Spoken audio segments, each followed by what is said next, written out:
It's Wednesday, May 15th, Thursday, May 16th. If you're on the East Coast, across the pond, or down under, and this, my friends, is Spaced Out Radio. Hope you had a great day and night. I am your host, Dave Scott, broadcasting to you live from the Great White North, on top of the mosquito-infested mountains of central British Columbia, right here at SOR headquarters. We welcome you to tonight's show, including Deep Talk Radio and Revolution Radio. If you want to take a listen to our archives, they are free at youtube.com/Spaced Out Radio. Just do me the favor, hit that subscribe button. Our website is spacedoutradio.com, which is under construction. I had dinner with the Gavinator tonight. He says it's coming along beautifully, so stay tuned. Tonight's show is brought to you by the YouTube channel in Suho. Sebastian Martin brings high-quality messages to the masses. Head to his YouTube channel and subscribe today. It's the third Wednesday of the month where we get all paranormal, as we have Merle Morin from Haunted Crew of Canada and Morgan Knudsen from television's Haunted Hospitals and Paranormal 911 back for Ghosts of the Great White North. It's a change for us to get everything weird and strange with these two veteran investigators of the afterlife. And tonight, joining us is special guest Charlene Loeppky, a psychic medium out of Calgary, Alberta. Her hockey team sucks compared to my Oilers, but who cares? We're not talking hockey tonight. She uses her mediumship to help people in their everyday lives, whether it's a spiritual cleansing or troubles with those ghastly ghosts. Then at the bottom of hour number 3, I will bring you the news with the SOR Newswire, brought to you by Paranoia Magazine. Merle Morin, always a pleasure to have you on Ghosts of the Great White North. How you doing? I'm doing fantastic, Dave. How are you doing? I am doing great. My birthday weekend is coming up in 2 weeks. You got to make the trip up here, buddy, because we're spending it in the forest looking for Bigfoot. Are you going to do ghost stuff, too? There's always a chance. Always a chance, my friend. You never know. Take into consideration. Absolutely. Put that one on your calendar. Morgan Knudsen? Always a pleasure. I have to ask you, you have about 741 new selfie photos on your Facebook page in the last 3 days. That's true. You've been very, very camera happy, so I'm just going to bring that out. Yeah, I've been ridiculously camera happy. I've had some good days, man, and there's been lots to play with. So it's been good. It's been good food for thought about a lot of stuff, and looking at a new book coming out and all sorts of things. So it's been a good time. Excellent. And you brought a friend along with you. I did. Why don't you introduce our friend? I will introduce our friend. She is a really, really cool character. I met her through Facebook here, and she and I really hit it off because we deal a lot with people's emotions and understanding the relationship between people's emotions and what they create in their reality. And I thought that would be that'd be a really, really cool discussion to have tonight, because it's something we haven't touched on a whole lot. And her abilities as a medium and things like that. And I think this will be a really, really great take on the paranormal that doesn't always get talked about. Absolutely, my friend. And Charlene, before we bring you in, because I want to let everybody hear your voice, I do want to say thank you to Chuck, our owner at KZFX and KDUN, by the way, for helping us get a brand new affiliate as of last night, KDNF AM 1560 in Dangerfield, Texas. We're glad to have all of you down in Texas on board now with Spaced Out Radio, and I hope you enjoy night number 2 of programming for you. Now, Charlene, welcome to Spaced Out Radio for the first time. It's always a pleasure to have somebody new on this show, and really appreciate you taking the time to join us tonight. Tell us a little bit about you for our audience so they get to know you a little bit. Did you always know you were a psychic medium, or did you fall into it late? Okay, well, first, I just want to thank you for having me. And, no, I was a late bloomer, I guess you could say. It was probably in my early 30s, but all of a sudden, I guess you could call it a spiritual awakening or just realizations of what you could and couldn't do. So that was in my early 30s. I wasn't a child who could see spirit. I just didn't have those experiences until later in life. How come? What do you think turned the switch for you? You know what? Well, okay, so I was raised in a very religious family, church, and same with religious schools, and same with the peer groups you hang out with and the things that you do. And I truly believe there is no room in my life for conversation or even thought of any of that. It just wasn't in my world until much later. Excellent. So when you started going through that personal transformation of yourself spiritually, how did it affect you and the people around you? It was an absolute life changer. It changed everything about my life completely changed.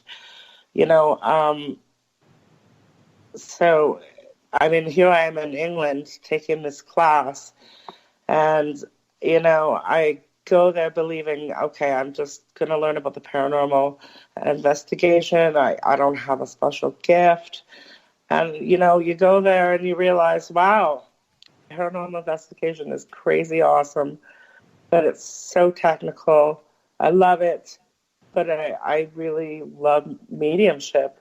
And it was only through just the discovery of having my own experiences there, sort of proving it to myself, really what I was capable of, what was capable. Like the impossible becoming possible. So when you sort of leave, I guess, an experience, and you have to go back to Canada and back to your life, you're completely changed. So the things around you also change. Your interests change. The people you choose to hang out with changes. What you want to learn about changes. I mean, it's an absolute complete. Excellent. Now, Morgan, go ahead, Morgan. Oh, no, I was just going to say, it always fascinates me to hear about people that kind of fall into this later in their experience. And I think it really goes to show, because Char's story is not by any means abnormal, where people have had a certain type of upbringing, or they've had sort of this legacy that's been going on in their family where, something's just not talked about, or this subject matter is just not addressed. And, they find out later on that, this is really something. I was wondering, Char, how did your immediate family that was leaning more towards the religious side take to the new you? They're still in discovery. It was something, my family dynamics, there's still a lot, like you said, a lot of unspoken things. So this really was unspoken with my elderly parents and, with my sibling. They see it from a totally different perspective. So I just really don't have that conversation with them. Yeah, I think you and so many others fall into that same category, because it's, it becomes in a lot of areas, and a lot of people similar, I think, and there's probably a lot of people listening right now that can absolutely relate to this to your story. The idea that, you just don't speak about this kind of thing in with family members. And I'm imagining it can be probably very isolating. Did you find that too? Absolutely. Only until, you found those friends, they kind of draw near, and, you build that social circle that supports, your new being. Like, until that is in place, you're feeling kind of on your own.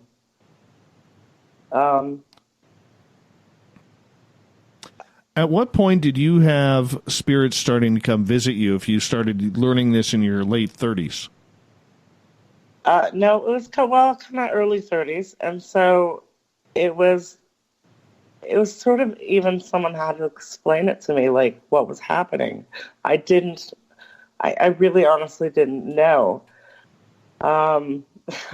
Silly as that sounds, literally, I guess, and then you have another experience, and you have another experience, and sooner or later, you're just not able to dismiss any of it, right?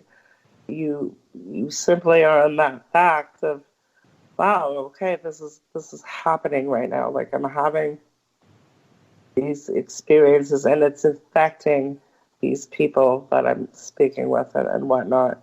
So yeah, it was a process. And when I came back to Canada, I figured, okay, I did that in England. Oh, I need to do that here. And I mean, that was a long process. I sat for about 6 years with people just for volunteer, and, to be able to just sit and practice the skills, that we learned, and to have that connection, and to feel really comfortable with doing what I was doing.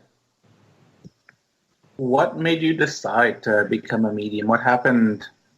Was there a turning point in your life that made you think, I want to be a medium, or I need to be a medium?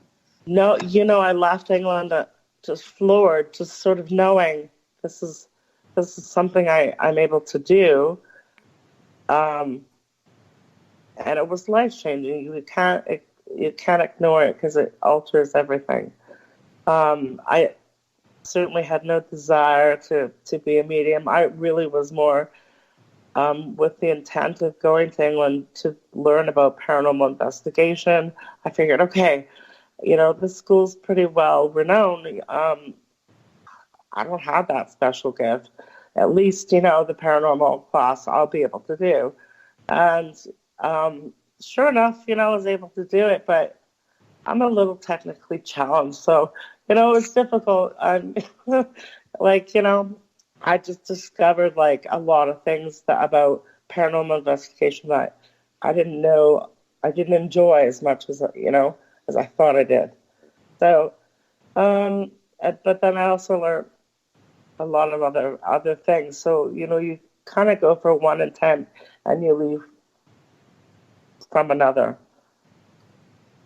So, I took the mediumship course to sort of extend my stay. It really wasn't my intent to even, do you know what I'm saying? My focus was a different thing, but I was led elsewhere.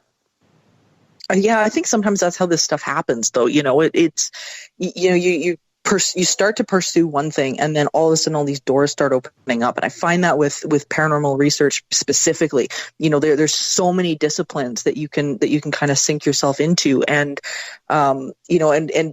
the darn thing is, with so much of, the television shows and things like that going on, there's and so much of the fraud that comes with, right.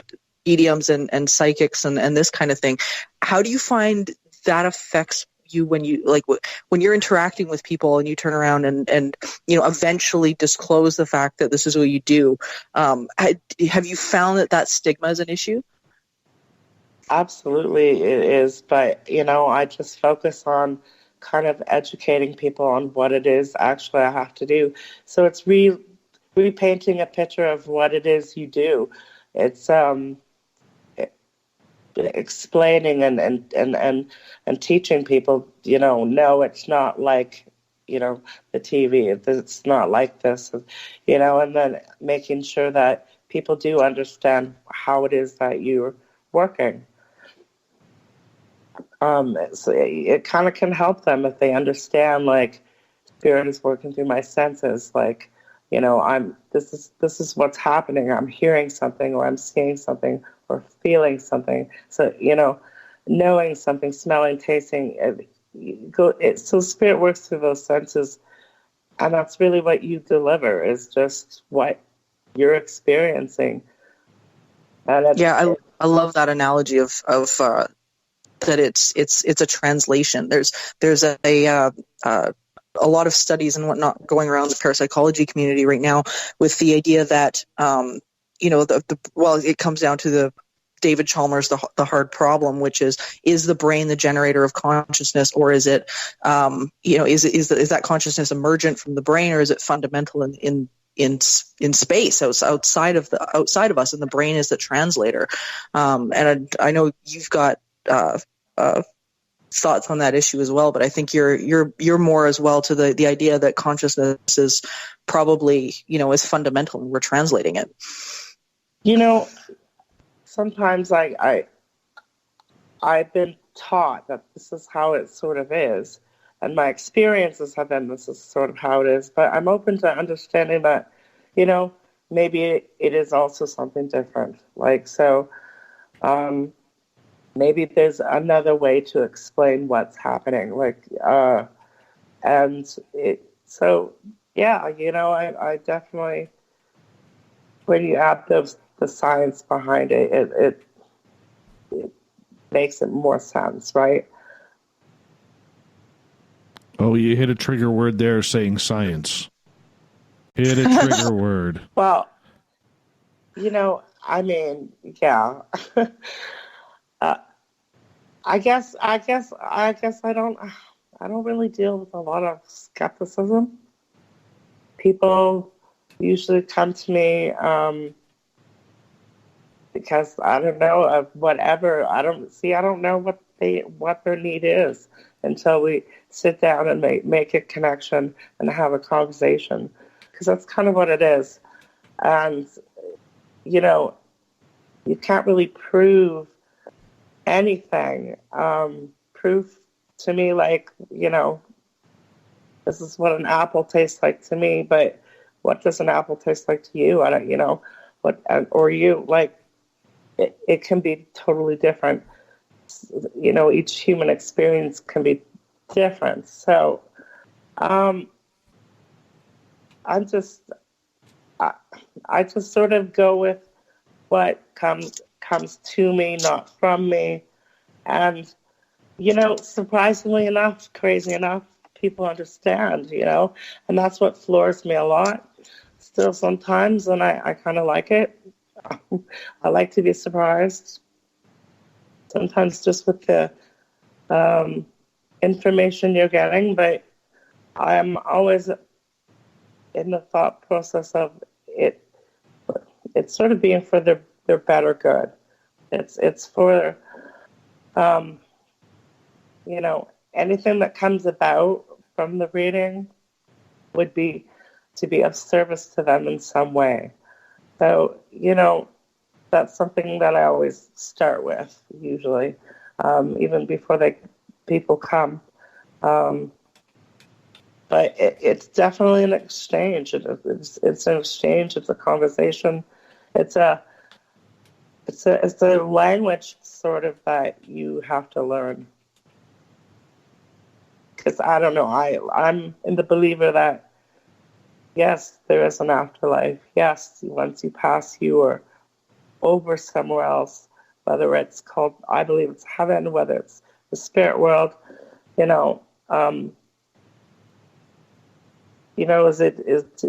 it a different level of consciousness? But we have access to that. That's the cool thing about it. So, and sometimes I guess I'm surprised by that. I call it spirit, and the thing that's bigger than you. It's sort of just every now and then it reminds you that, hey, this is very, very cool. Well, that's the magic about this field, I think, is the fact that, you get into it and then you make these, like what you're talking about is you make these connections. And I think you hit the nail on the head when you said this is a different language.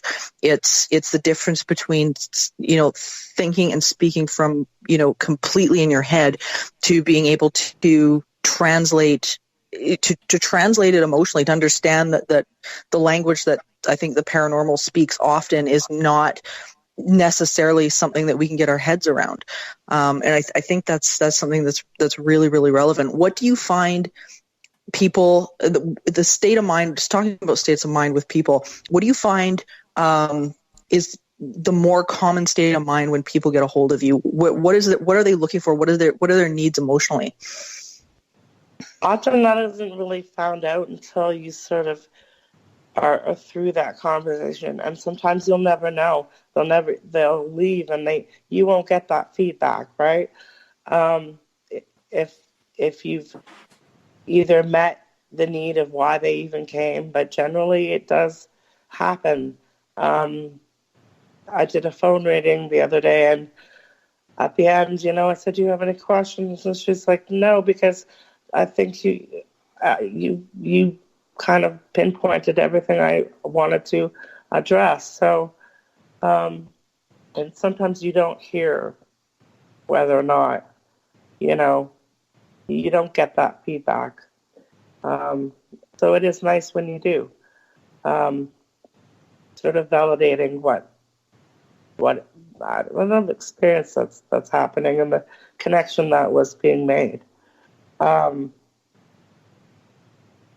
mean, you don't have to be in front of one another, and that's the other cool thing. And I mean, I did a phone reading for a gentleman in India, and so there was a language barrier.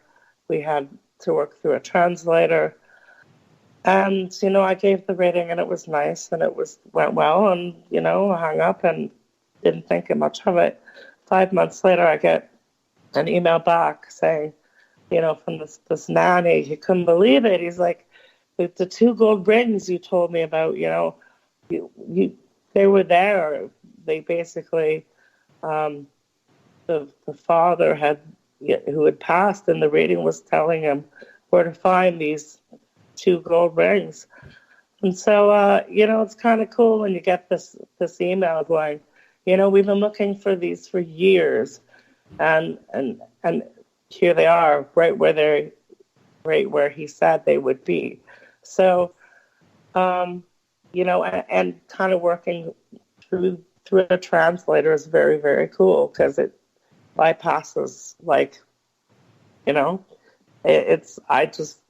I want to do that again. I think it's such a unique experience to work through a translator. Right. I'm going to get all of you to hold on here, because we are going to go to break here at the bottom of the hour. Ghosts of the Great White North with Mike Morin from Haunted Crew of Canada, known as Merle around these parts, and Morgan Knudsen from Paranormal 911 and Haunted Hospitals. Our special guest, Charlene Loeppky, tonight from Calgary, Alberta, a psychic medium who works with everybody in the field. So it's going to be very cool to see some of the stories that she is going to share with us as we continue with Ghosts of the Great White North. By the way, while you're all listening to the break, I got to get rid of a spider in the studio here. So you guys hold on. I'm going to exterminate. We'll be back.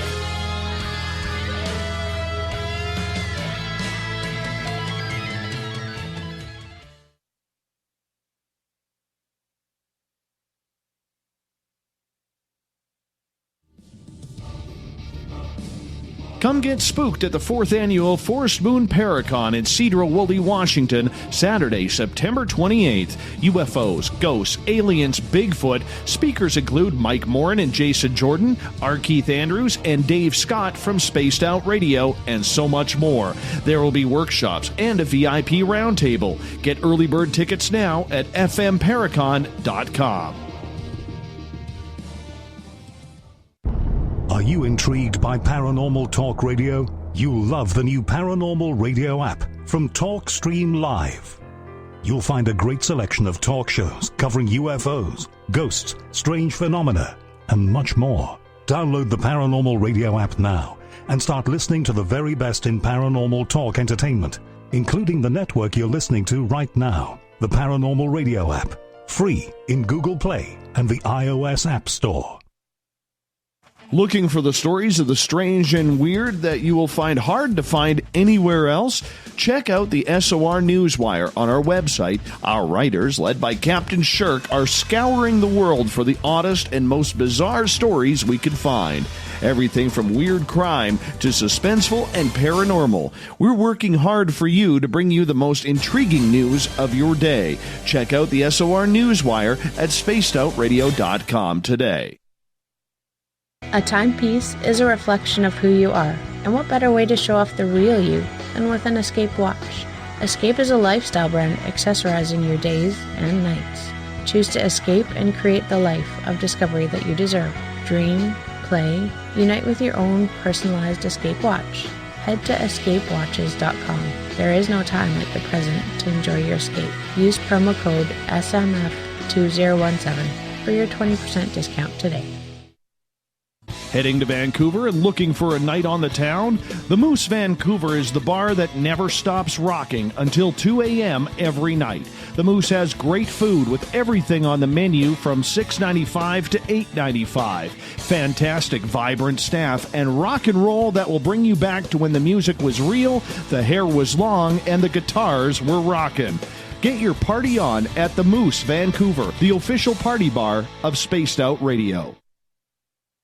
Hello, this is your guitar man, Ron Bumblefoot Thal, and I have to tell you, I love the response I get for Little Brother is Watching from Spaced Out Radio fans. It's amazing how music can inspire and make people think deeper about what's going on in the supernatural world. You can head over to my website, bumblefoot.com, to check out my music, my guitar workshops, my touring, even check out some of the hot sauces that I'm working on. And make sure you keep on listening, because with Spaced Out Radio, you know Little Brother is watching. Are you tired of being blocked, shadow banned, or placed in jail for simply posting your thoughts on social media? Social Media Freedom can take care of that for you. Social Media Freedom is the newest and one of the best free new apps that allows you the freedom to post what you want, when you want. It takes seconds to download from your app store. Come join the tribe at Social Media Freedom. It's time to set yourself free. Every night on Spaced Out Radio, we have places for you to hang out. Hi, this is Carl. Join our SOR Space Travelers group on Facebook for live chat. On Twitter, using hashtag Spaced Out Radio. You can also join us in our Spreaker chat room. Check us out on Instagram at Dave Scott SOR. All of our archives are free on YouTube at Spaced Out Radio. By the way, I'll be watching you at your window until you do. Bye! So, you love talk radio? Then you'll love TalkStreamLive.com. TalkStream Live is always on, 24/7, with the best streaming talk shows. Find your favorite talkers and discover some new ones. It's free, readily available online or on mobile with any smartphone or tablet. Finding your favorite talk shows all in one place has gotten a whole lot easier. Just go to TalkStreamLive.com. Be sure to download the free apps from Google Play or the iTunes App Store. Did you know Spaced Out Radio runs 7 days a week? Hi there, this is Tessa Nicole Thomas, and I'm here to take you on a paranormal journey each Saturday and Sunday night. Why change the station when you have it all right here? Together, we'll hang out and share some strange and scary stories. And don't forget, we have Psychic Sundays as well, so come tune in Spaced Out Weekend. We get going at 9 p.m. Pacific, midnight Eastern, only at spacedoutradio.com, where we own the night. Looking for a place to advertise at a very reasonable cost? Look no further than Spaced Out Radio. SpacedOutRadio.com has an advertising tab that you can click to check out our daily, weekly, and monthly packages to play on the radio, or our website including social media. From commercial spots to banners, we have it all. Check out our competitive pricing today. We're bringing scientific thought to the paranormal. Hi there, this is Spaced Out Radio scientist Chris Cogswell. Join me, Chris Zuger, and Dave Scott the second Wednesday of every month, where we break down the who from the woo when it comes to everything paranormal. We'll investigate and try to bring sensible answers to those straight and sometimes outlandish questions people have. Hey, not everything has an answer, but we'll do our best. Listen in to Reality Paranormal only on Spaced Out Radio. Coming soon to our website, spacedoutradio.com, is the SOR Space Travelers Club. For just $5 a month, you can get into a private area on our site where you can hang with other listeners in our chat room, post in our forum, and check out a bunch of exclusive content and store that won't be found anywhere else, including a nightly after-show party with Dave. It's going to be the best $5 a month you're going to spend. The SOR Space Travelers, only at spacedoutradio.com. Coming up this September 21st and 22nd, all UFO eyes will be focused on Toronto for the 4th Annual Alien Cosmic Expo. Come listen to some of the biggest names and experiencers in ufology. Travis Walton, Paul Hellyer, Richard Dolan, Paula Harris, Grant Cameron, Randy Kramer, and Spaced Out Radio's own Dave Scott. Tickets are on sale now at aliencosmicexpo.com.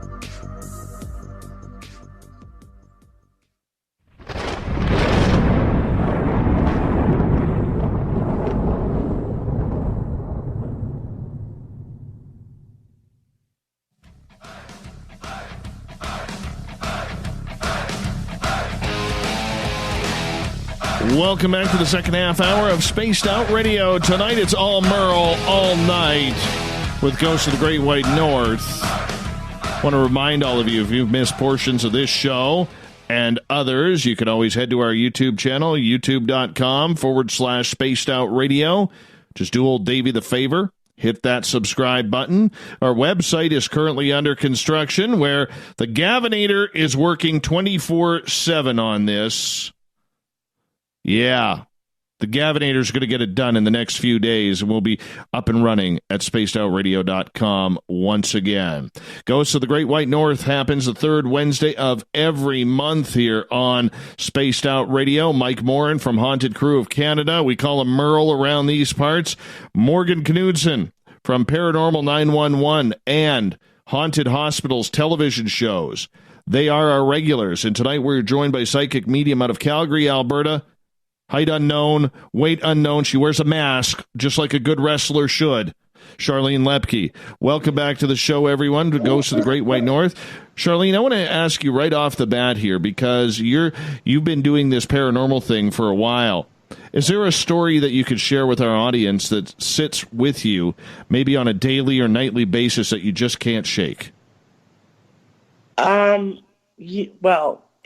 Actually, okay, years ago, so I don't know how many years we're talking, but it's been quite a while.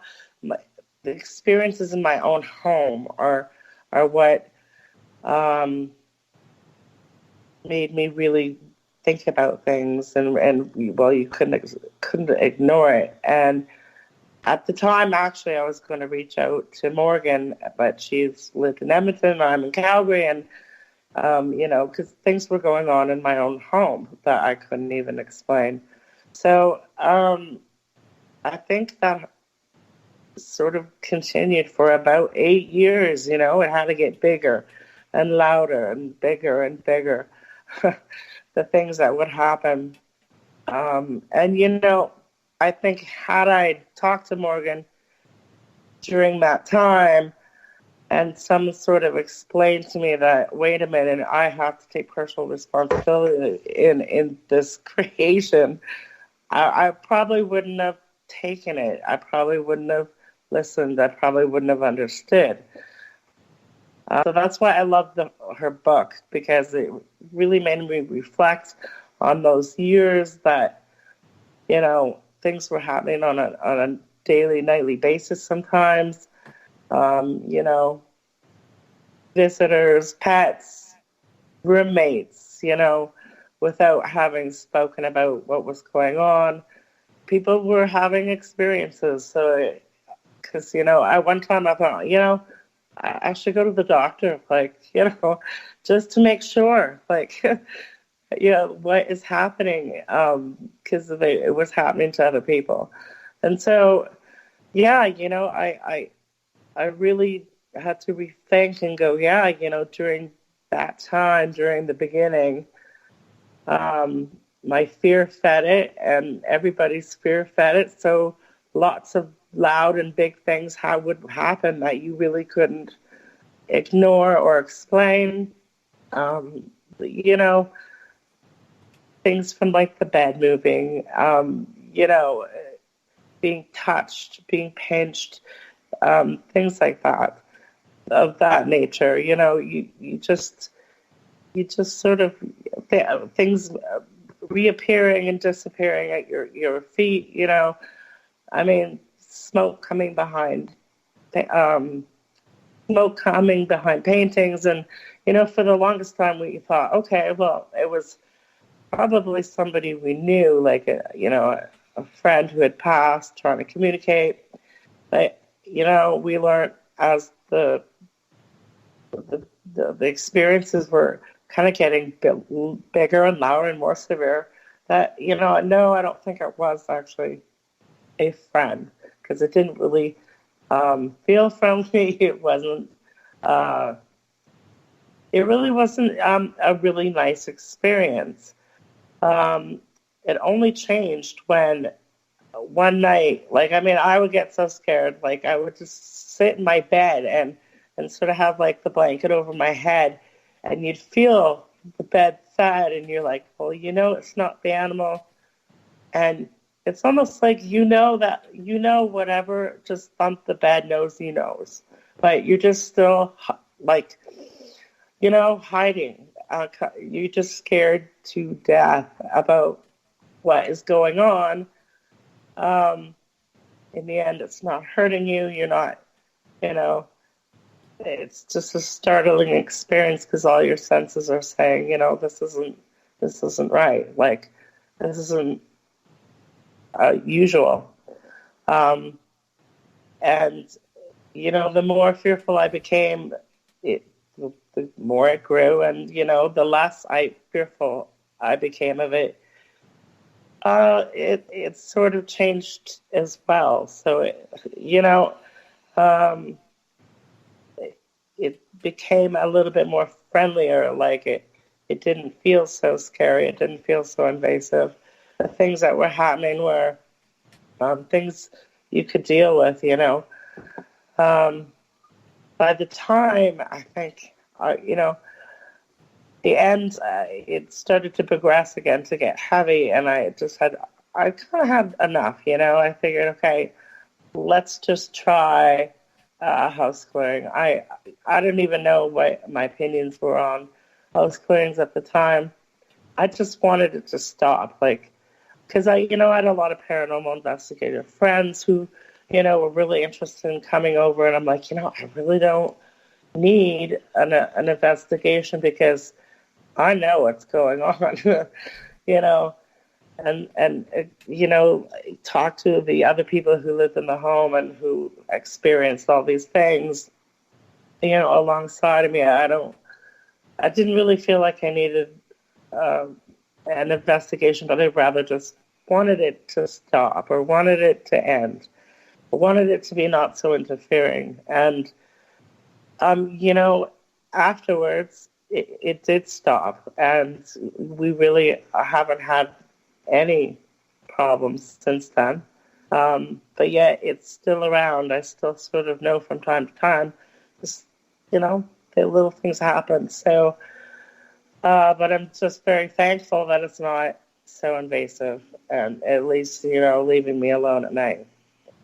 Get some sleep. I'm getting older. I need my beauty sleep. Like, it's just, you know, give me my personal space in my own room. You know, so life got very good after all the incidences stopped, you know. But you sort of learn your own personal power, because you feel like you put your arm out, and you just, because I heard my friends were telling me, you know, set your boundaries with whatever's going on. So I'm like, okay. So I'm like, you know, no, you know, stop, leave me alone. And I can actually sort of feel like an energy leaving from my hand. And I could sort of feel an energy backing away. And it sort of dawned on me the power I actually had in the situation, where, you know, I couldn't see that before. Before I sort of felt like more victim, And this gave me some power in the situation.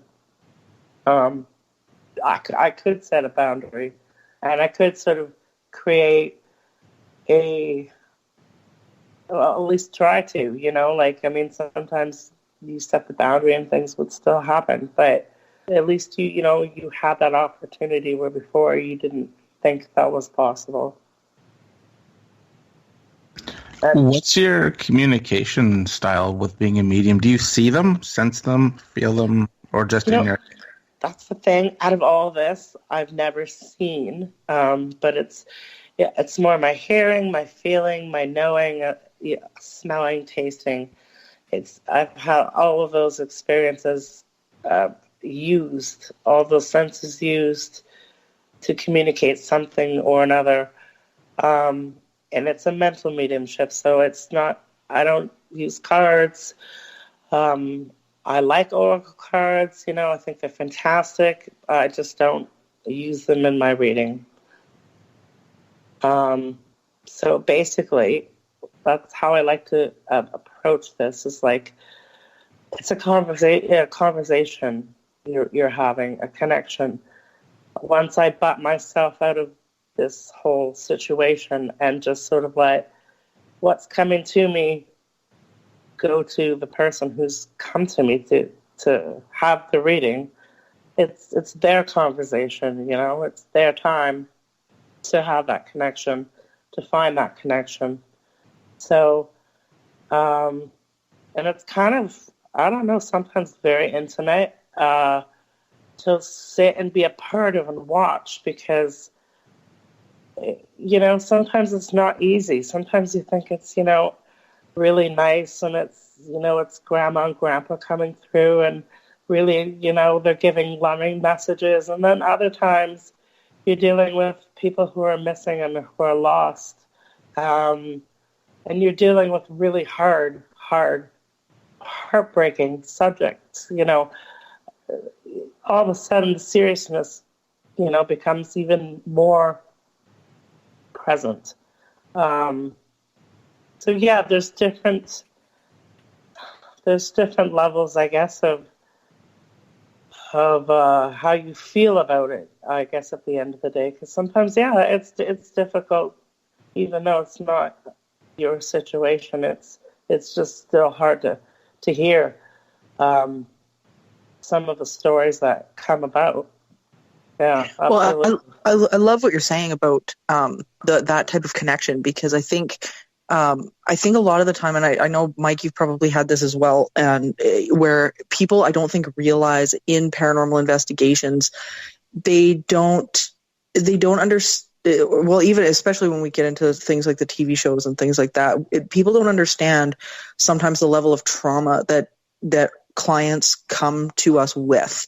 They think that they're going to go into a home and they're going to run around with cameras or whatever they're going to do, and they don't realize that these people are oftentimes really traumatized. They've either lost somebody, or they've got marriage problems, because like they're fighting over who experienced what, or one person doesn't believe the other person. They've moved a million times and they're broke. All of this type of thing. And I think you're hitting on a really good point, is the fact that it's not something to be played around with. That communication is so it's so vital, and being able to sort of hold these people as, like water, where you've just got to allow it. So I think that's a big deal. And I know, Shar, you can probably speak to this, and I know Mike can speak to this too.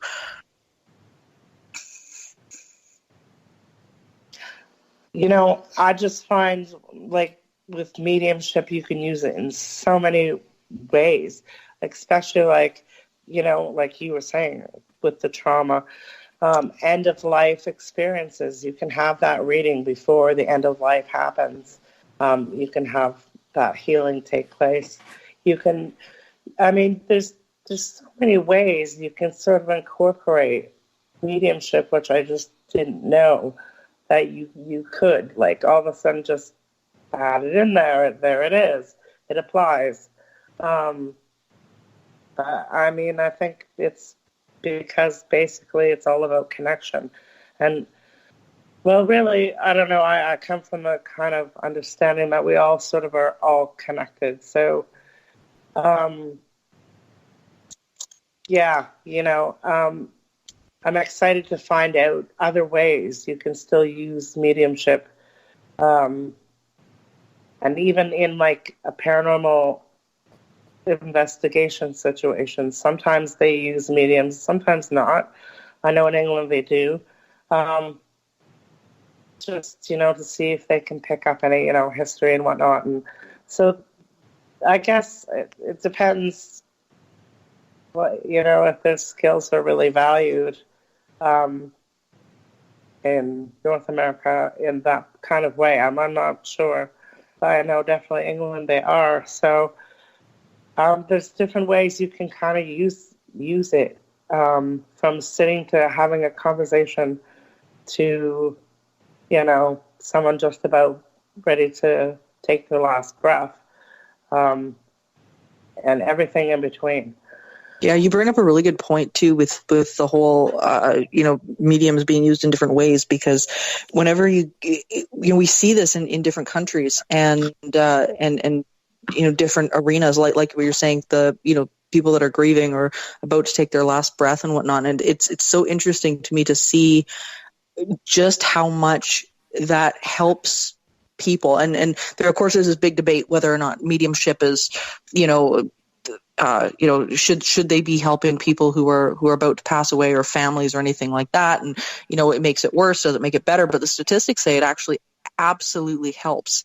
And there's quite a lot of, you mentioned England, and there's quite a lot of, in the UK, there's a lot of studies going on over there around the subject of, whether or not, these things actually improve the grieving process. And the answer so far statistically has been absolutely yes. I think it's a form of closure. I agree. It's an alternative way to look at spiritual grief. Like, it's an alternative way to deal with things. Sometimes people don't want tradition. They want this alternative. And whether it's the family that's requesting, or it's the patient, or it's the family talking to the patient back to you, like through a line of, you get it, and you're on the phone, and you're telling the daughter, and the daughter's telling, the father who's passing, and then back to you, and it's kind of this surreal experience when it does provide them this amazing. I don't know if it's closure, but it's an experience that gives them what I find a lot of peace and joy, more so than definitely isn't a stressful experience. I find it more healing. I've viewed the people sort of experiencing it as more of a healing experience. So, yeah, absolutely. And there's many ways, whether they're end of life or just, healthy as could be. You could just, there's reasons for everything. And that's what I like is I sort of trust that whomever needs to come see me will see me. Yeah, that's just the way it is. I really don't sort of have to question, who am I going to be reading for? I just know that it comes to you. Yeah, I love that, because we see more and more now these different groups and these hospitals and different outreach programs and things like that, using things like mediumship and this kind of ability and the ability to tune in. I think that, and I personally think that people can do this, but half the time our head is too busy. And but you see all these different places like the Forever Family Foundation and places like that that are are using this, right? So you're obviously really familiar with them as well. Absolutely. No,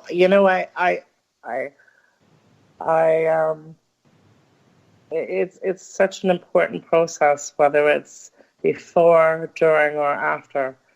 And after can be a long time,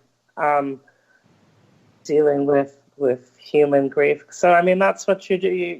You essentially are. You're dealing with grief in a human way, trying to, I don't know, I guess explain a new perspective for them to look at.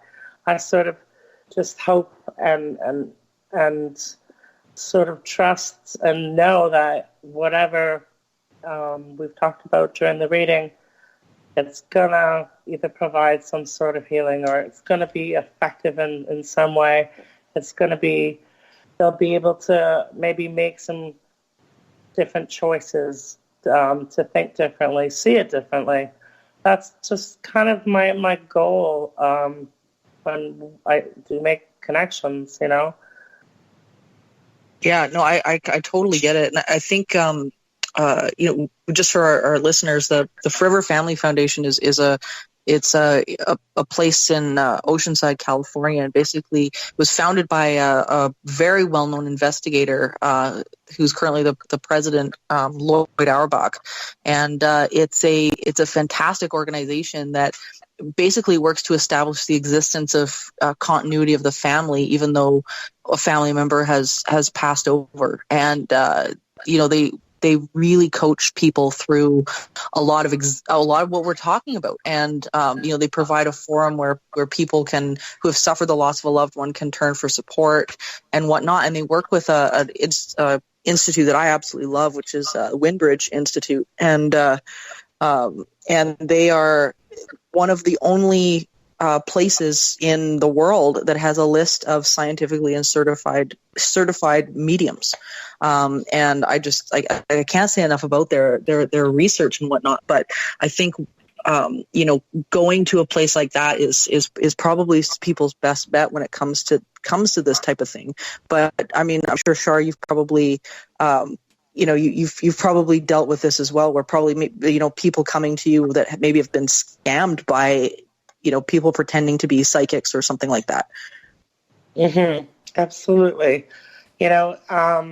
That's why education and talking about really what is and what isn't, explaining a lot beforehand. It's sort of like dismantling something, right? It's like taking a picture and going, oh dear, okay, I've got to re-explain really how this really is, because it's different than how they are thinking.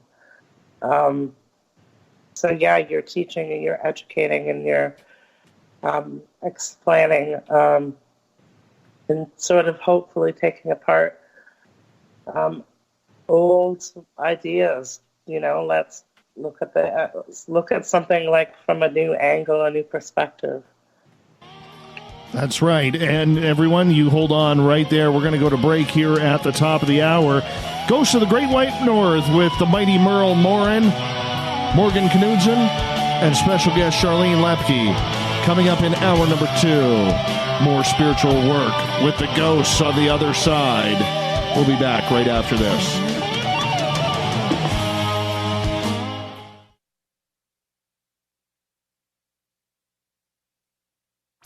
Come hang out with Spaced Out Radio, where we own the night. This is Carl. You can follow Dave on Twitter at Spaced Out Radio, and during the show, use the hashtag Spaced Out Radio to chat with us live. On Instagram, at Dave Scott SOR. On Facebook, give our page a like, Spaced Out Radio Show. SOR archives are free on YouTube at Spaced Out Radio. Come join us, or I will come join you. See you at your window.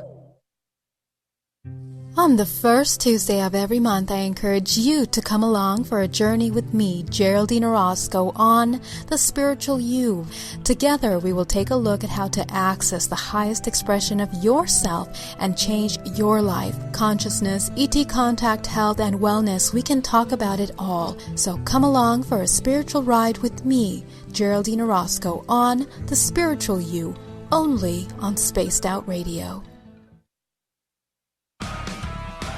Get your horns up with me on Spaced Out Radio. This is Ron Bumblefoot Thal. Come tune in to SOR where you can hear me rock out with Little Brother is Watching, the official theme song of Spaced Out Radio. And then come on over to bumblefoot.com where you can find out about my tour schedule, my music, and everything else. Bumblefoot.com keeps you up to date on what I'm doing and the best way to stay in touch with my music and music camps. Sign up for my newsletter at bumblefoot.com and remember, Little Brother is Watching.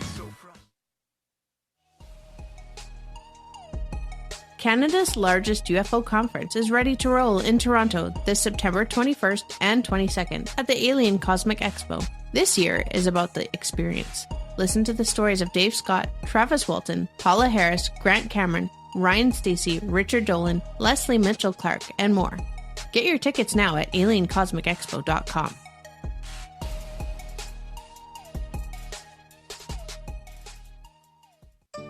Find your escape where time has no limits. It's about living today and cherishing the heritage of yesterday. A spirit of adventure for what is new, with the nostalgia of the past. Your timepiece is a reflection of who you are. Life surrounded by beauty from the world around us to the soul within. EscapeWatches.com. There is no time like the present to enjoy your escape. Use promo code SMF2017 for your 20% discount today. The Call of the Wild is in Vancouver. The Moose Vancouver is one of the hottest bars and restaurants in the city. Open until 2 a.m. nightly, the Moose will rock you like a hurricane all night long. Great food with everything on the menu at $6.95 near the corner of Nelson and Granville. Get your horns up and come rock with us. The Moose Vancouver, the official rocking bar of Spaced Out Radio. Visit purpleplates.com today. For over 40 years, the Purple Energy Plates have been delivering amazing results for their many customers.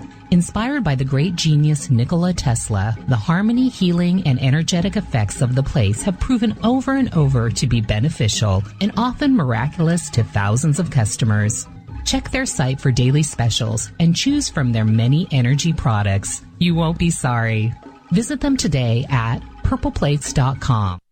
The freedom to post what you want, when you want. That's the social media freedom you need. Social Media Freedom is the free app in your app store. No need to worry about going to jail or being shadow banned any longer.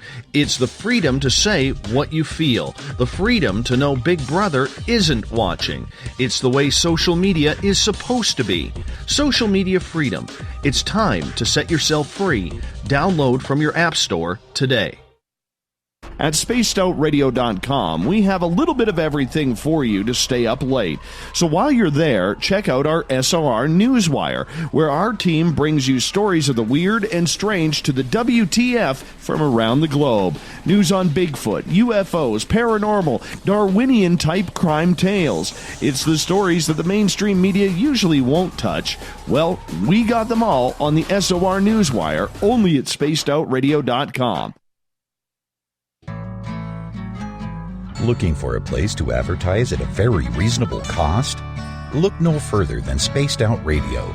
SpacedOutRadio.com has an advertising tab that you can click to check out our daily, weekly, and monthly packages to play on the radio, or our website including social media. From commercial spots to banners, we have it all. Check out our competitive pricing today.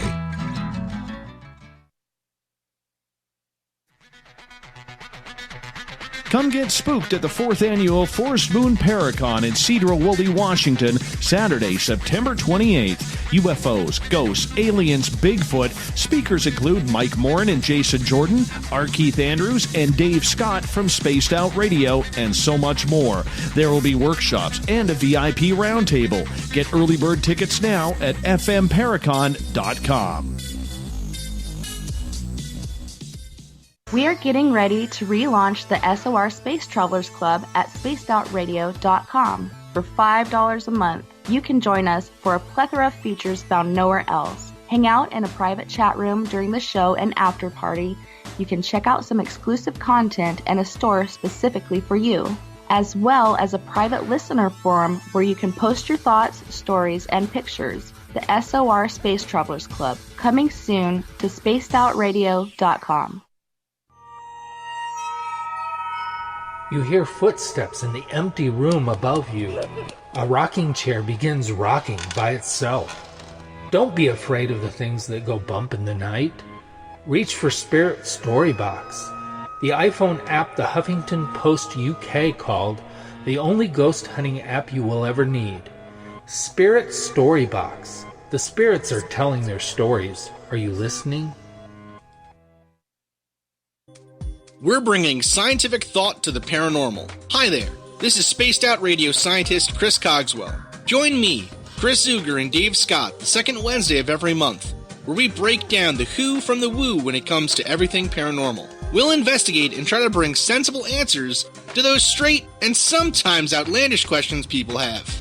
Hey, not everything has an answer, but we'll do our best. Listen in to Reality Paranormal only on Spaced Out Radio. So, you love talk radio? Then you'll love TalkStreamLive.com. TalkStream Live is always on, 24/7, with the best streaming talk shows. Find your favorite talkers and discover some new ones. It's free, readily available online or on mobile with any smartphone or tablet. Finding your favorite talk shows all in one place has gotten a whole lot easier. Just go to TalkStreamLive.com. Be sure to download the free apps from Google Play or the iTunes App Store. Hey, this is Canadian paranormal investigator Mike Morin. The third Wednesday of every month, I'll be teaming up with Dave Scott to bring you Ghosts of the Great White North. Each month, we will bring on guests from across Canada to discuss their ghostly encounters. Canada is a paranormal hotbed with stories you've never heard, so we're going to bring them to you. So get comfy on your Chesterfield, grab a donut, and join us, eh?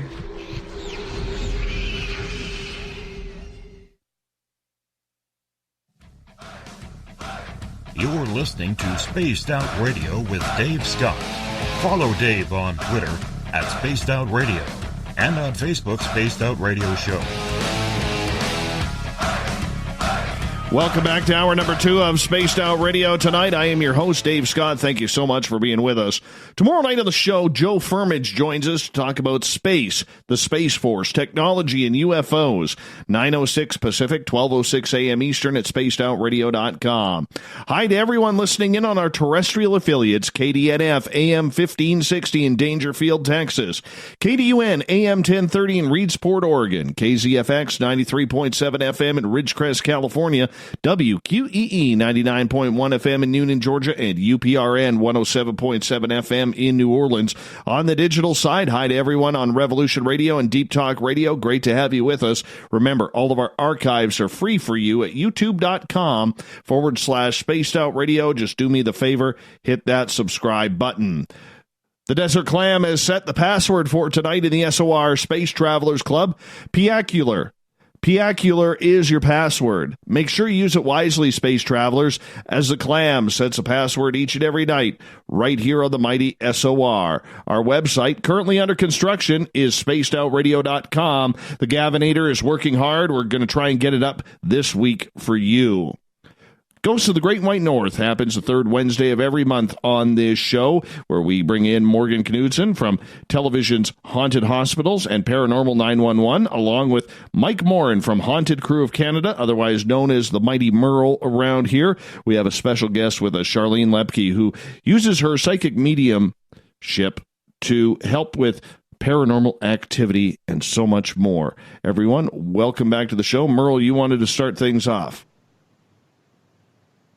I did. First off, Dave, we need to work on the commercial. My people say that my old team name is still on it, so we need to change that. Charlene, I have a question for you. Yeah. I was creeping your bio earlier today to learn about you, to ask you questions, and I noted that you work with animals. I have worked with animals on the investigating cruelty aspect for the last 14-ish years. So do you find working with animals, do you sense trauma on them or any that sort of stuff? That's what I want to get into on what you do with the animals. So I'm not like an animal like spirit or communicator between animals, but yeah, you can get intuitive feelings and vibrations off of animals, and for me, like I've tried with rose healing as a new modality to what I'm doing, and I worked on a dog the other day, and I hopefully am going to be working with a potbelly pig. Just exploring these different options, because it's trauma in an animal and a human being, and there's so many ways you can deal with it, and this is just one way to approach it, and its benefits. Like, I'm just discovering all of it now. So, but yeah, no, I'm not like an animal communicator where, I can kind of talk back to them, but I can get a general feel. Animals who have passed, yes, I feel like I can kind of communicate with, but like, an animal present who's alive, not so much for me, no. What is the rose healing? Can you explain that? Well, so I'm just learning from it, and it's from a husband and wife team in the States called Spirit Radical, and basically it's working with, vibrations. So like a rose vibrates at an extremely high rate, and so you're using the vibrational exchange from the rose to the animal or to the human to heal with, and definitely an intent being set. So it's kind of crazy because the roses sort of show you what's happening. They give you like an outward appearance of what's going on. I'm just totally excited that Christine and Brennan and what they're doing and the course that they're teaching. Again, it would be fantastic for animals with separation anxiety or who have that trauma and need that just way to settle down, or their end-of-life experience. Sometimes it's a ceremony to be useful at that time for an animal as well. So I'm excited to just keep practicing that. I've just started, but I absolutely I've fallen in love with rose healing.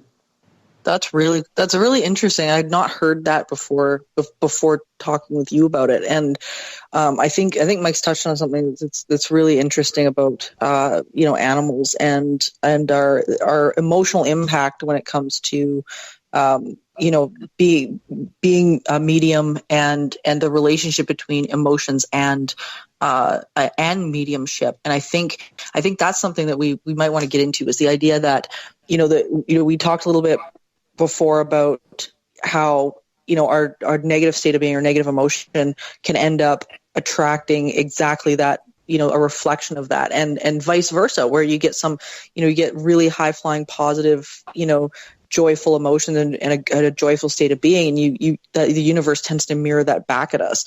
And I don't know, sure, you probably want to speak to that as well. Well, it's sort of like that's what life does, it mirrors back to you about you.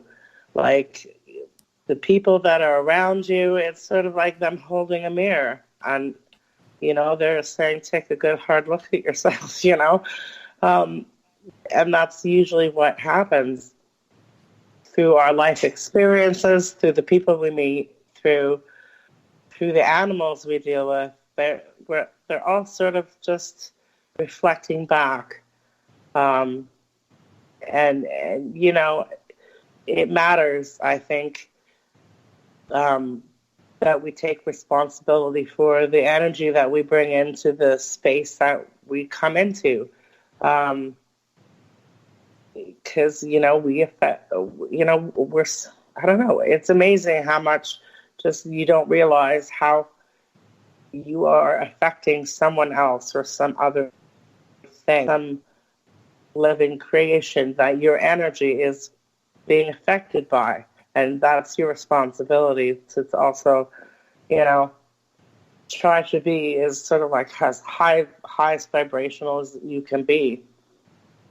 Yeah, I think you're hitting it right on the head, and we tend to see it, or at least I tend to see it, over and over again with clients too, where you've got people that they're not associating, I think, the either the joy that they're experiencing, or that space where they're just allowed, they kind of are able to let go of negative thought or resistant thought or anything that's kind of jamming them up, whether it be trauma or whatever, and they're able to have some of these experiences.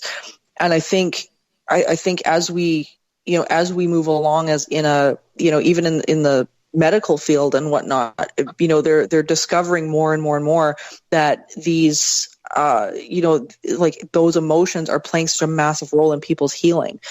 And I think with exactly what you're talking about, where here we've got we've got a situation where even the people out there that don't believe in mediumship or anything like that, the statistics come back and say, look, it's actually making people happier. It's actually making people happier. People are dealing and coping with grief better. And I think we got to take a hard look at the relationship between human emotion and the paranormal, and our ability to heal, and what that means. Well, and what value does it add? Really, that's what it comes down to. What you're of service, what value can you contribute? Really, it's spirit contributing to that conversation. Really, when it sort of works through you, but really, it is about kind of, in the end, what am I giving out? What value am I providing this person? And the potential opportunities, am I allowing them to look at all that? That's super I love that. important. I don't know. They need to know that. They just need to know that they're also not. They have control. They have power. Like, just because I've said something, or I feel something, or I see something, and I also don't do future, right? So I deal with the now and the past. So that's a little different there when people come with questions that they want to know about their future. So I really can't sort of help them in that area, but I do talk about what's going on for them right in the current space and time. Or just things that have been brought up in the past. That's sort of how I roll. And generally, the people that they come with like a want list. Like, I really, really hope that this person or this person will come through so I can talk to them. Generally, the person that they want will come through, but you can't always guarantee that. You have, really no control. But in the end, when you are at the beginning, you sort of stated like, okay, let whatever needs to happen, and you let it sort of out of your hands, if that makes sense. You give it to something bigger, and you just sort of let that connection happen naturally. Yeah, I think what you're saying makes complete sense, because even when you start to look into the research papers and whatnot about it, we start to see that as a consistent pattern, like where people that are really trying to force an experience, it's I think, and we're talking about the idea that our universe kind of mirrors back at us, and I think when you're so focused on something that's missing, whether it be an experience or something like that, then you end up with more of that experience just not being there. And that seems to be what happens with this, with psi and paranormal experiences too. As soon as you go looking and are really trying to force it, it just doesn't work. They found in a lot of the old seances and things like that back in Victorian times, that the best results ended up coming when people were having fun. They would laugh and joke, and they would, they'd have a blast. And as soon as their attention was just slightly off of what they were doing, and they were getting into that emotional state of being happy, then all of a sudden they had all of these really, really cool experiences start to happen. The tables would move and chairs would move, and there'd be wrappings and all sorts of stuff. And it's a really, really, really cool correlation, just to see the fact that when you start to take your attention off of it. And Mike, I know you've probably had this happen as well. You'll be sitting around doing an investigation or something, and then all of a sudden stuff starts happening when you least expect it. I agree. I think the positive energy brings out more positive experiences when you're investigating. I do find, like, I'll use an example. If there's 10 of us in there and one of them's kind of cranky even before coming to the investigation, I think it throws off the investigation. Absolutely. When we do our investigations, or when we do public investigations, we kind of assess how everyone's energy is or how they're feeling. If people are sick, if they're depressed, because that throws everything off as well. I totally think the more positive you are, the better responses you get. We went to this investigation, and there was a group, and I'm telling you that the people that were there, the combination of people that were there, and the energy they brought, let me tell you, the things that happened were because of the people and the crazy energy that they brought with them. And, because we went back to that place, several times later, and it was a different group of people. And let me tell you, different things happened. It was sort of like, it wasn't as crazy and hyped as it is that first experience, because I truly believe, like, the combination of people really affected what was going on in that space, in that place we were at. So it makes a huge difference, like your energy that you bring into the space that you're in. In an investigation, absolutely, I would think. It definitely seems to be a consistent factor. Well, like you were saying, if someone's crabby and beforehand, and it'll affect other people. It'll affect the environment that you're around. It can alter the experience in a way that you may not want, I think. No, I've found that as well, and it's interesting when you get a group of people together and there's somebody in the space or whatnot that is not right for whatever reason. I remember I did a class.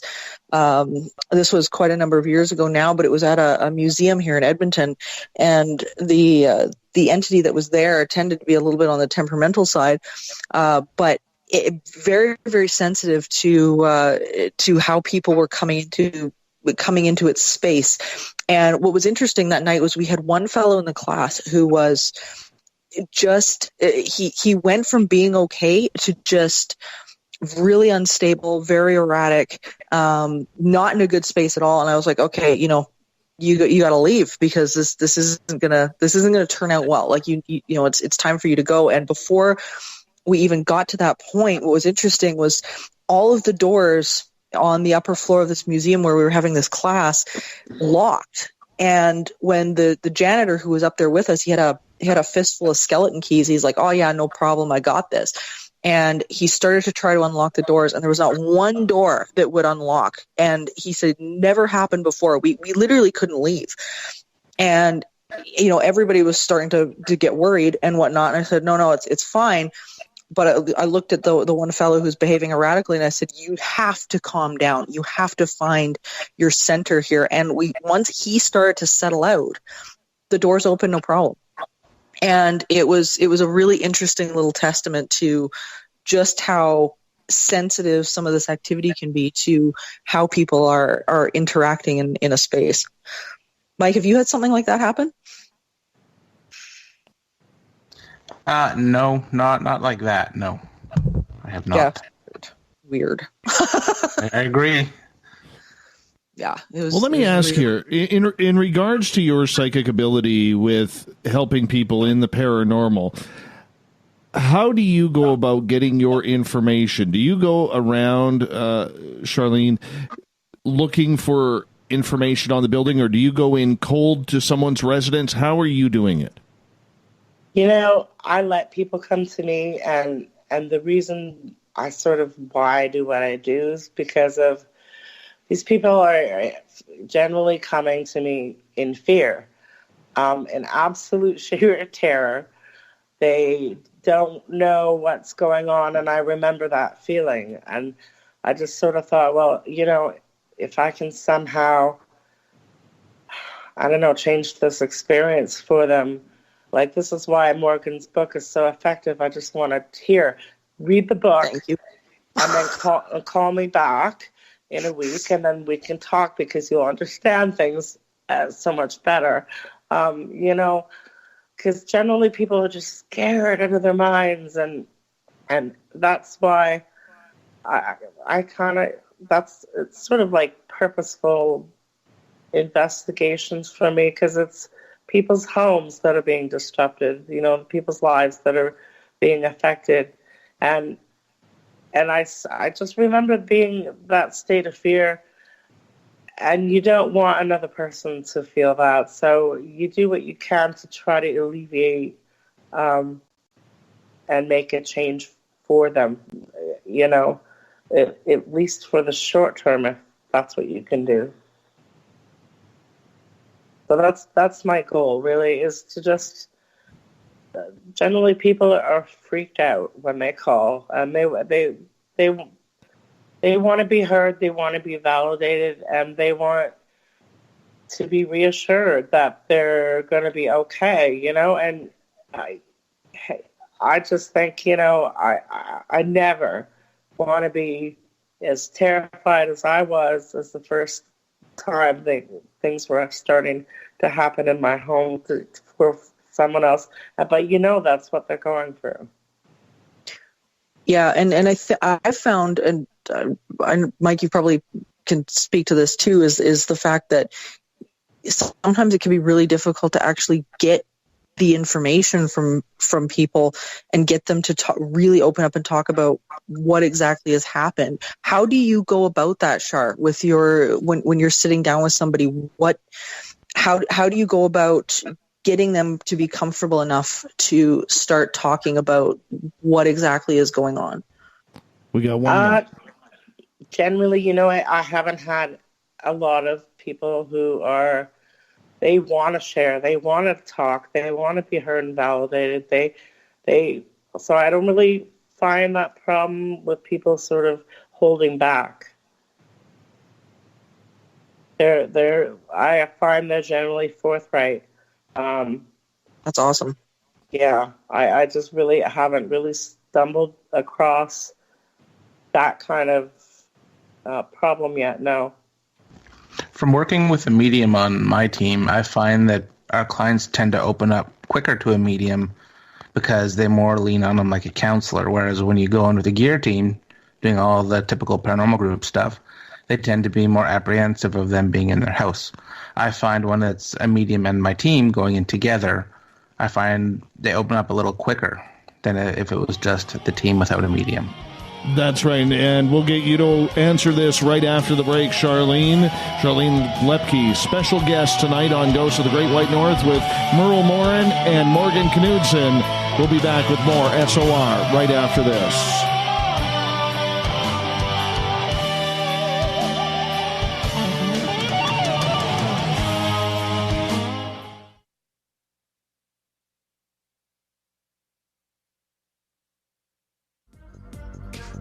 Coming up this September 21st and 22nd, all UFO eyes will be focused on Toronto for the 4th Annual Alien Cosmic Expo. Come listen to some of the biggest names and experiencers in ufology. Travis Walton, Paul Hellyer, Richard Dolan, Paula Harris, Grant Cameron, Randy Kramer, and Spaced Out Radio's own Dave Scott. Tickets are on sale now at aliencosmicexpo.com. Did you know Spaced Out Radio runs 7 days a week? Hi there, this is Tessa Nicole Thomas, and I'm here to take you on a paranormal journey each Saturday and Sunday night. Why change the station when you have it all right here? Together, we'll hang out and share some strange and scary stories. And don't forget, we have Psychic Sundays as well, so come tune in Spaced Out Weekend. We get going at 9 p.m. Pacific, midnight Eastern, only at spacedoutradio.com, where we own the night. A timepiece is a reflection of who you are, and what better way to show off the real you than with an Escape watch? Escape is a lifestyle brand accessorizing your days and nights. Choose to escape and create the life of discovery that you deserve. Dream, play, unite with your own personalized Escape watch. Head to escapewatches.com. There is no time like the present to enjoy your escape. Use promo code SMF2017 for your 20% discount today. Heading to Vancouver and looking for a night on the town? The Moose Vancouver is the bar that never stops rocking until 2 a.m. every night. The Moose has great food with everything on the menu from $6.95 to $8.95. Fantastic, vibrant staff and rock and roll that will bring you back to when the music was real, the hair was long, and the guitars were rocking. Get your party on at the Moose Vancouver, the official party bar of Spaced Out Radio.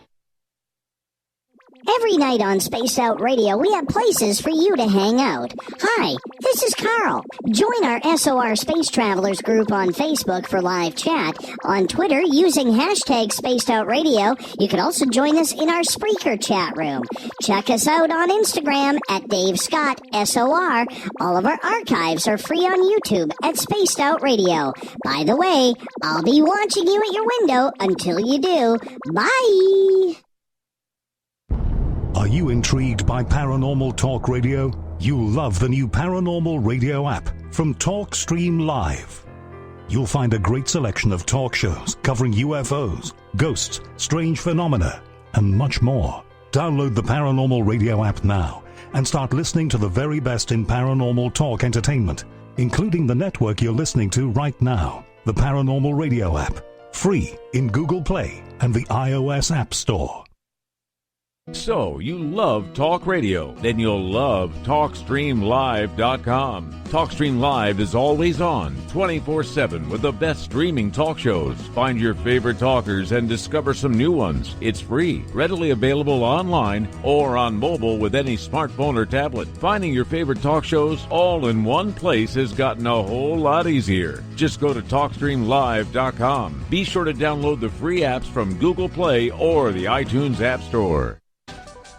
Are you tired of being blocked, shadow banned, or placed in jail for simply posting your thoughts on social media? Social Media Freedom can take care of that for you. Social Media Freedom is the newest and one of the best free new apps that allows you the freedom to post what you want, when you want.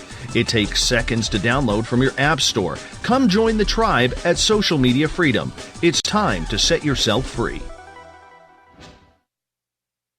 Hello, this is your guitar man, Ron Bumblefoot Thal, and I have to tell you, I love the response I get for Little Brother is Watching from Spaced Out Radio fans. It's amazing how music can inspire and make people think deeper about what's going on in the supernatural world. You can head over to my website, bumblefoot.com, to check out my music, my guitar workshops, my touring, even check out some of the hot sauces that I'm working on. And make sure you keep on listening, because with Spaced Out Radio, you know Little Brother is watching.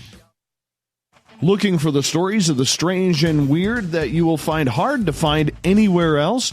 Check out the SOR Newswire on our website. Our writers, led by Captain Shirk, are scouring the world for the oddest and most bizarre stories we can find. Everything from weird crime to suspenseful and paranormal. We're working hard for you to bring you the most intriguing news of your day. Check out the SOR Newswire at spacedoutradio.com today. Come get spooked at the 4th Annual Forest Moon Paracon in Cedar-Woolley, Washington, Saturday, September 28th. UFOs, ghosts, aliens, Bigfoot. Speakers include Mike Morin and Jason Jordan, R. Keith Andrews, and Dave Scott from Spaced Out Radio, and so much more. There will be workshops and a VIP roundtable. Get early bird tickets now at fmparacon.com.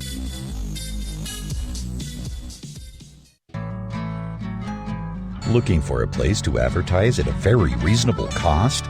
Look no further than Spaced Out Radio. SpacedOutRadio.com has an advertising tab that you can click to check out our daily, weekly, and monthly packages to play on the radio, or our website including social media. From commercial spots to banners, we have it all. Check out our competitive pricing today.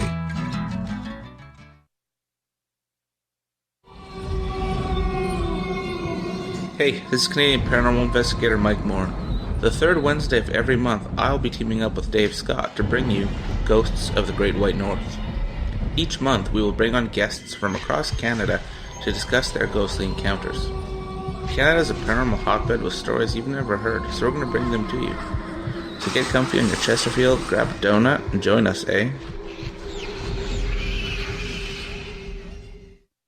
Coming soon to our website, spacedoutradio.com, is the SOR Space Travelers Club. For just $5 a month, you can get into a private area on our site where you can hang with other listeners in our chat room, post in our forum, and check out a bunch of exclusive content and store that won't be found anywhere else, including a nightly after-show party with Dave. It's going to be the best $5 a month you're going to spend. The SOR Space Travelers, only at spacedoutradio.com.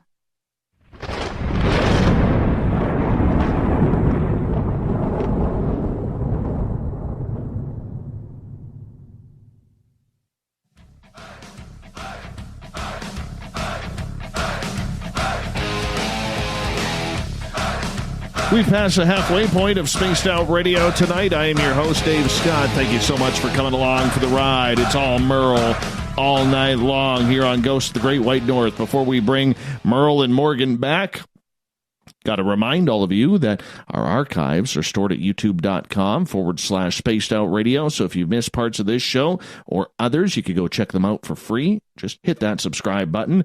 The Gavinator is working on the SOR website. It's going to be up probably within the next few days, so stay tuned. We get some really cool stuff coming at you on the new look Spaced Out Radio website at spacedoutradio.com. Ghost of the Great White North happens the third Wednesday of every month, where we bring in Mike Morin from Haunted Crew of Canada, Morgan Knudsen from the television series Paranormal 911 and Haunted Hospitals. Special guest tonight, Charlene Loeppky. Everyone, welcome back to the show. Hello. Good to be back again.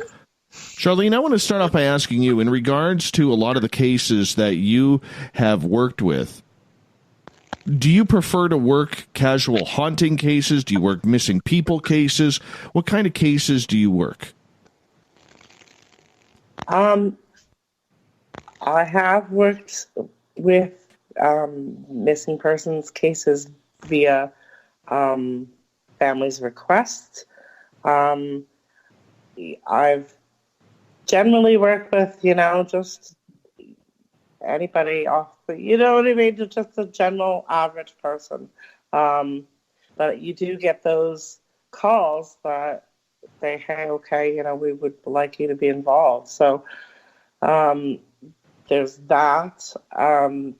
There's people who, again, they want sort of your mediumship skills in their home because things are happening physically that they're a little fearful of.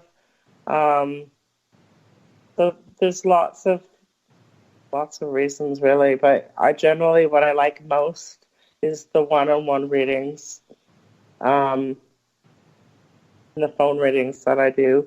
I'm able to, talk to people in just different parts of the world, and it's just, I don't know, it's just kind of mind-blowing on some levels. So, but talk yeah, about the missing persons cases a little bit. I didn't know you did that. You know what? I'll open myself up to if authority or family, or that kind of thing has a common request. So I'll do that, and sometimes. That's really tough, sometimes, because you're going to get people who are alive and just on their mess, or people who have passed and, you're trying to locate something. And, that's also something very different. It feels very different when you're kind of looking using your intuition on the situation. But, you know, sometimes it's so frustrating because, you know what, you get what you get and you pass it along and you hope and it, you know, it might be helpful in some way. And sometimes, you know what, it isn't going to be helpful. Sometimes it's not going to solve the end result, but it could be effective in some way. So, you know, I really think mediums and psychics, they're not the solvers of these situations. It's the police and the authority that do that. But you hope that you're providing a puzzle piece that might explain something to them that will guide them in the right direction they need to be. You know, do you get approached by police or by families, or who do you find comes through the most with that? Families mostly, and you know, you also have to be limited on how many people you work with at one time, because you know it's draining and it's emotional, and you try not to get too involved, but you really do put your whole heart into something. It affects you at the end of the night as much as you want to leave it aside. There, you know, many nights you can't. It's sometimes it's rewarding, sometimes it's heartbreaking, because ultimately it's either you're either providing the information that a person needs or the healing that person might need, and sometimes you're not going to hit the mark. You're human. You're going to get it wrong. So, that's a tough one. That's why I don't know if someone did that full time. That would be a lot. So that's why if you just look at, you know, one or two at a time and just work with what you can. So, but you know, and generally people, you want it to be family. You want it to be someone directly involved that can do something active with the information that you're getting.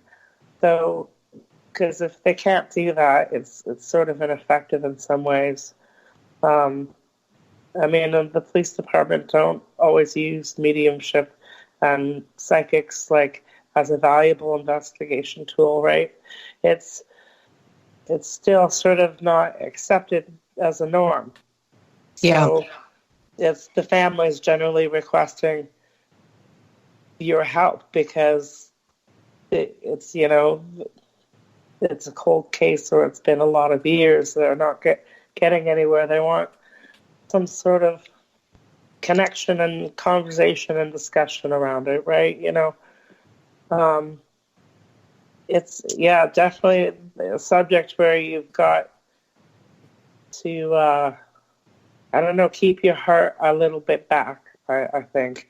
I get you. I think that it's interesting, you know, you're talking about like missing people, and one of the most famous, you know, people that has been hunted for, you know, that was hunted for a really long time was, of course, Saddam Hussein. And what's interesting is that there was a study done in regards to remote viewing and how they actually implemented remote viewing in finding Saddam Hussein, which is really cool. So I think what you're touching on is really interesting. And now on the break we were talking about throwing some stories around about things that, you know, you've experienced and whatnot. And I'd really dig getting into that. I know, Mike, you were talking about that too.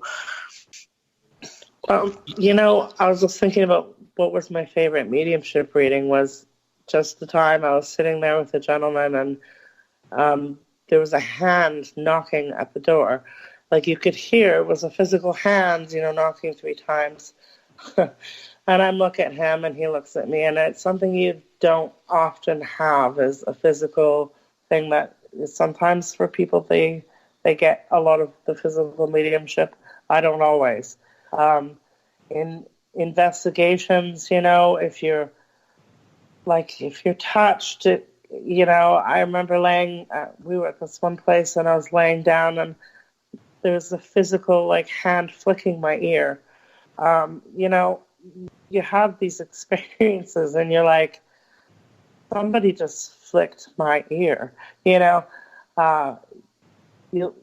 doors will unlock and lock. You'll have these experiences where you're just like, this is not, basically, you really don't know how to explain it. And so you try your best, but your experience was your experience. You felt what you felt, and you saw what you saw.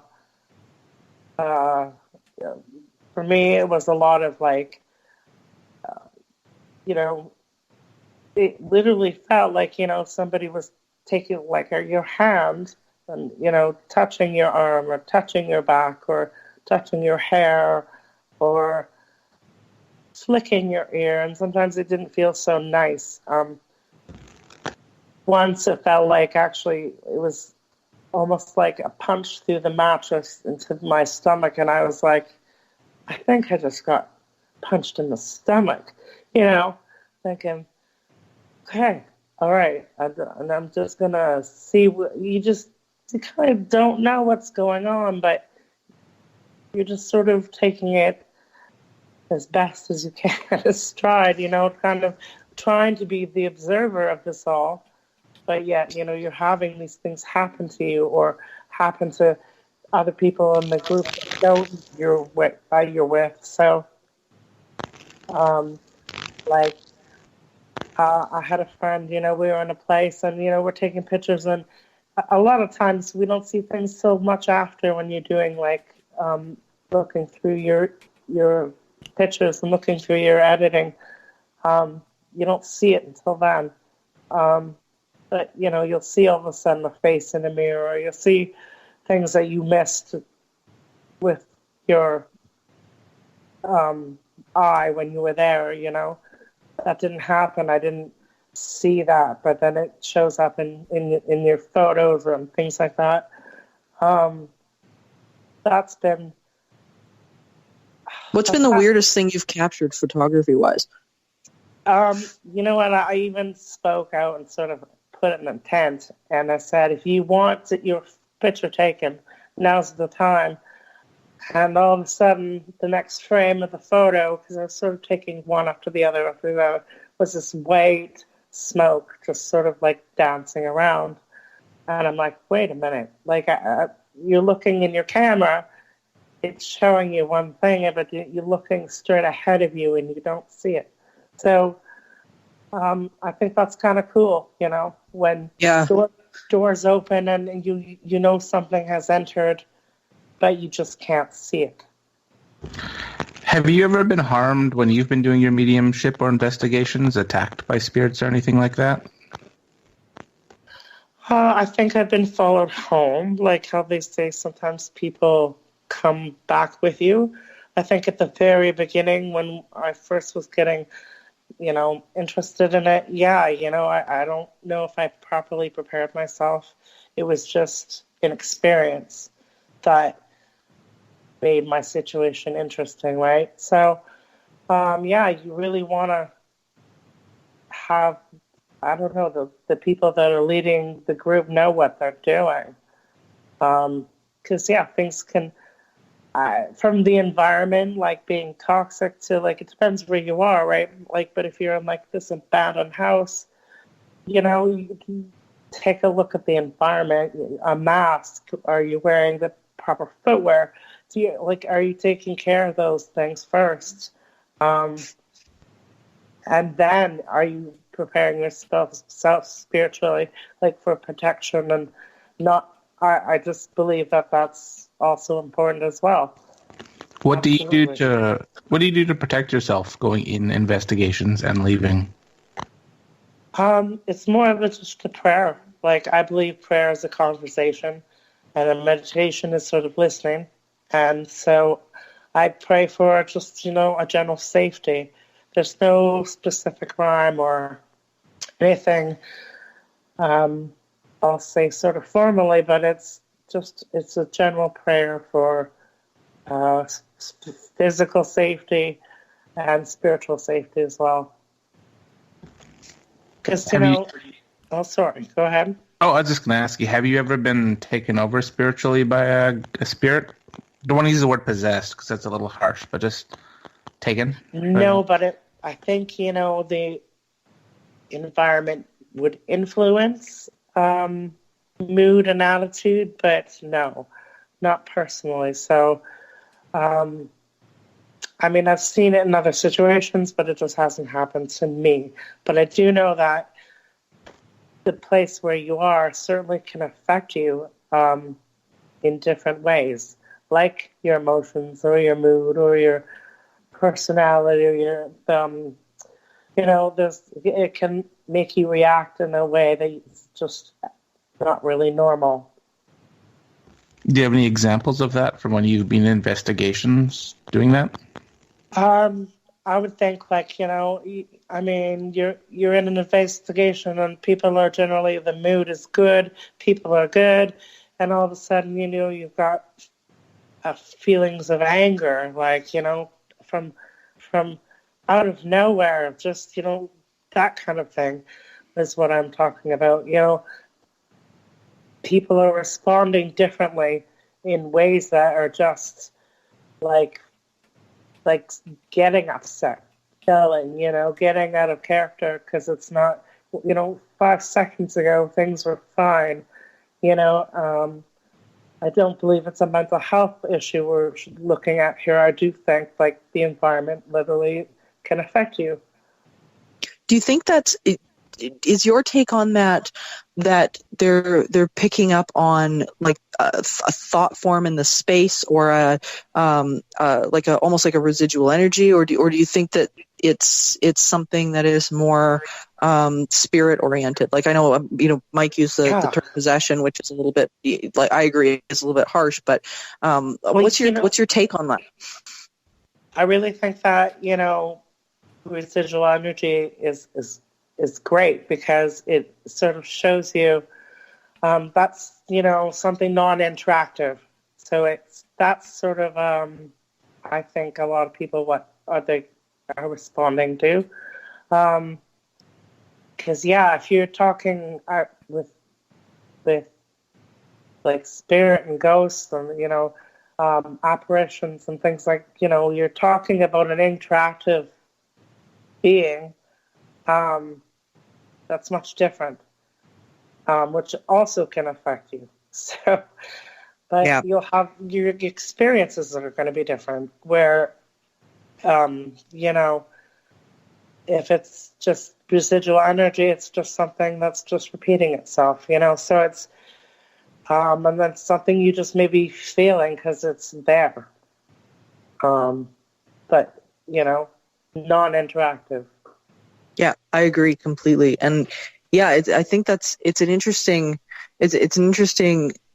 idea. I think that we can pick up on that kind of I guess I hate to use the word energy because it's just a blanket term, but that kind of I guess signal in the space, I'd actually be really interested to know what your take is, because we've kind of thrown the possession word out there now, so we've opened the Pandora's box. But what your take on that is, because you were mentioning you've seen sort of similar instances and whatnot throughout what you've been doing. So, what's your take on that? Well, to me, there's so people who do trance mediumship, that's allowing spirit to come into your body. I guess technically it looks very similar. It seems to be, the same. I know there's evil. I know there's angels, but I also know there's a human spirit, and I just sort of feel possession can happen, but we live in this world where it's all seemingly about the demons that are out there that are out to get you, and a lot of times, it's the human spirit that can come to you as well. It's not just something so negative. That's my thought is there's the human spirit, there's evil spirit, and there's like sort of like angelic, the Holy Spirit, and they can all come through into you. And you can, I wouldn't, you really don't have to struggle to identify what is what, just, by observing what's going on. In regards to your mediumship and the way that you have developed your own abilities, are you able to see what will happen in the future as well if you clear a spirit, or you are able to, maybe not cross one over fully? I find, so the future, I get leery because I find there's future potential, but the future's so fluid and we have choices, and that can change things all the time very quickly. So that's why I don't look ahead or future seeing. I deal with just currently what is going on now and maybe what I could be feeling as a potential future, which would be near future. But no, I am not future seeing, no. I sort of would get a red flag. For me, if I'm getting a reading and they're doing a lot of like future predictions, that for me is a red flag. Yeah, I have to agree with that. I think I think that's where people end up, really getting hooked too. And I don't know if you've run into this or not, but there's, I've every once in a while run into somebody who's become completely addicted to that type of thing. And, you could probably speak to this as, people that are looking for those future readings and sort of hunting that out and beginning to really rely on it. And it almost becomes an addiction with them. When you see these people that are kind of, they're so desperate to look for some sort of guidance. So I really appreciate the fact that you stay in the now and you look at it as like probabilities rather than, this is what's going to happen. And I think that is really cool. Yeah,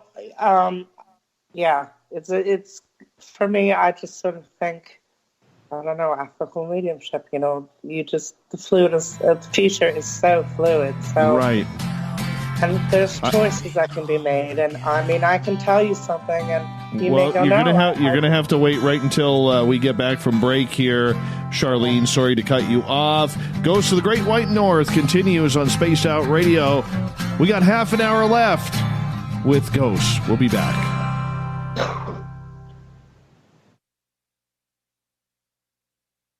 At spacedoutradio.com, we have a little bit of everything for you to stay up late.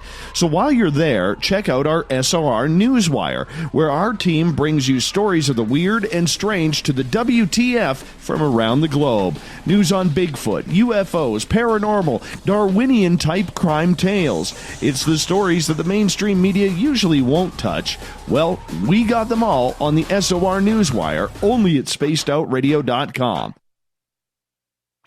Come hang out with Spaced Out Radio, where we own the night. This is Carl. You can follow Dave on Twitter at Spaced Out Radio, and during the show, use the hashtag Spaced Out Radio to chat with us live. On Instagram, at Dave Scott SOR. On Facebook, give our page a like, Spaced Out Radio Show. SOR archives are free on YouTube at Spaced Out Radio. Come join us, or I will come join you. See you at your window. Get your horns up with me on Spaced Out Radio. This is Ron Bumblefoot Thal. Come tune in to SOR, where you can hear me rock out with Little Brother Is Watching, the official theme song of Spaced Out Radio. And then come on over to bumblefoot.com, where you can find out about my tour schedule, my music, and everything else. Bumblefoot.com keeps you up to date on what I'm doing and the best way to stay in touch with my music and music camps. Sign up for my newsletter at bumblefoot.com, and remember, Little Brother Is Watching. Find your escape where time has no limits. It's about living today and cherishing the heritage of yesterday. a spirit of adventure for what is new, with the nostalgia of the past. Your timepiece is a reflection of who you are. Life surrounded by beauty from the world around us to the soul within. EscapeWatches.com. There is no time like the present to enjoy your escape. Use promo code SMF2017 for your 20% discount today. The Call of the Wild is in Vancouver. The Moose Vancouver is one of the hottest bars and restaurants in the city. Open until 2 a.m. nightly, the Moose will rock you like a hurricane all night long. Great food with everything on the menu at $6.95 near the corner of Nelson and Granville. Get your horns up and come rock with us. The Moose Vancouver, the official rocking bar of Spaced Out Radio.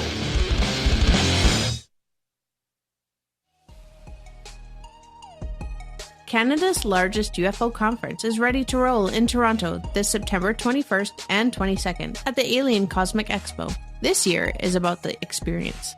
Listen to the stories of Dave Scott, Travis Walton, Paula Harris, Grant Cameron, Ryan Stacey, Richard Dolan, Leslie Mitchell-Clark, and more. Get your tickets now at aliencosmicexpo.com.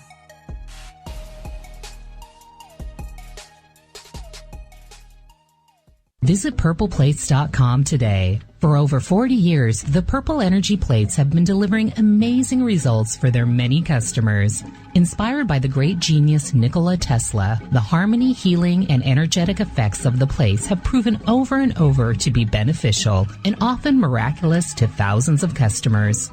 Check their site for daily specials and choose from their many energy products. You won't be sorry. Visit them today at purpleplates.com.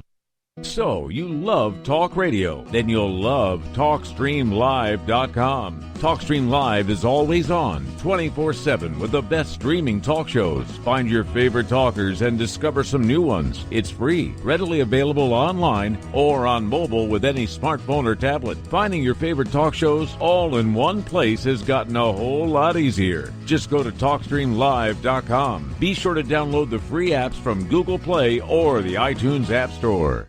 From the mile-high mountains of Colorado to all of you around the world, this is Tessa Nicole Thomas, and I invite you to stick around spacedoutradio.com for Saturday and Sunday nights where I host Spaced Out Weekend.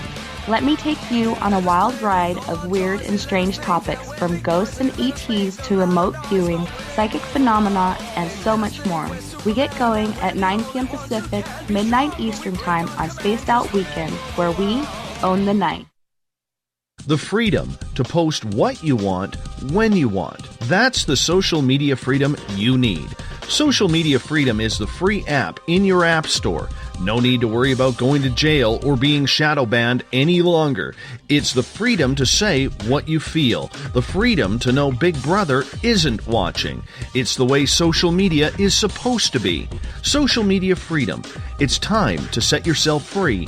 Download from your app store today. We are getting ready to relaunch the SOR Space Travelers Club at spacedoutradio.com. For $5 a month, you can join us for a plethora of features found nowhere else. Hang out in a private chat room during the show and after party. You can check out some exclusive content and a store specifically for you, as well as a private listener forum where you can post your thoughts, stories, and pictures. The SOR Space Travelers Club, coming soon to spacedoutradio.com.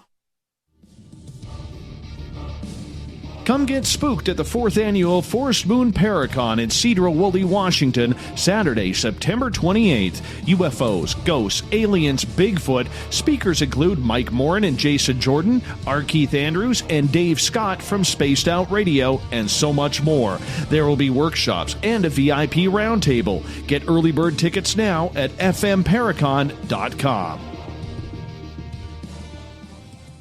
You know, it's hard being the bad man of ufology, but that's just the way that I like it. This is Chris George Zuger, and I'll be hanging out with Dave Scott and SOR scientist Chris Cogswell for Reality Paranormal, the second Wednesday of every month. And our job is to break it down and come to conclusions as to what is really going on in the supernatural world. I'd love for you to join us right here on Spaced Out Radio. You hear footsteps in the empty room above you. A rocking chair begins rocking by itself. Don't be afraid of the things that go bump in the night. Reach for Spirit Storybox, the iPhone app the Huffington Post UK called the only ghost hunting app you will ever need. Spirit Storybox. The spirits are telling their stories. Are you listening? Are you intrigued by Paranormal Talk Radio? You'll love the new Paranormal Radio app from TalkStream Live. You'll find a great selection of talk shows covering UFOs, ghosts, strange phenomena, and much more. Download the Paranormal Radio app now and start listening to the very best in paranormal talk entertainment, including the network you're listening to right now, the Paranormal Radio app, free in Google Play and the iOS App Store. On the first Tuesday of every month, I encourage you to come along for a journey with me, Geraldine Orozco, on The Spiritual You. Together, we will take a look at how to access the highest expression of yourself and change your life. Consciousness, ET contact, health, and wellness, we can talk about it all. So come along for a spiritual ride with me, Geraldine Orozco, on The Spiritual You, only on Spaced Out Radio.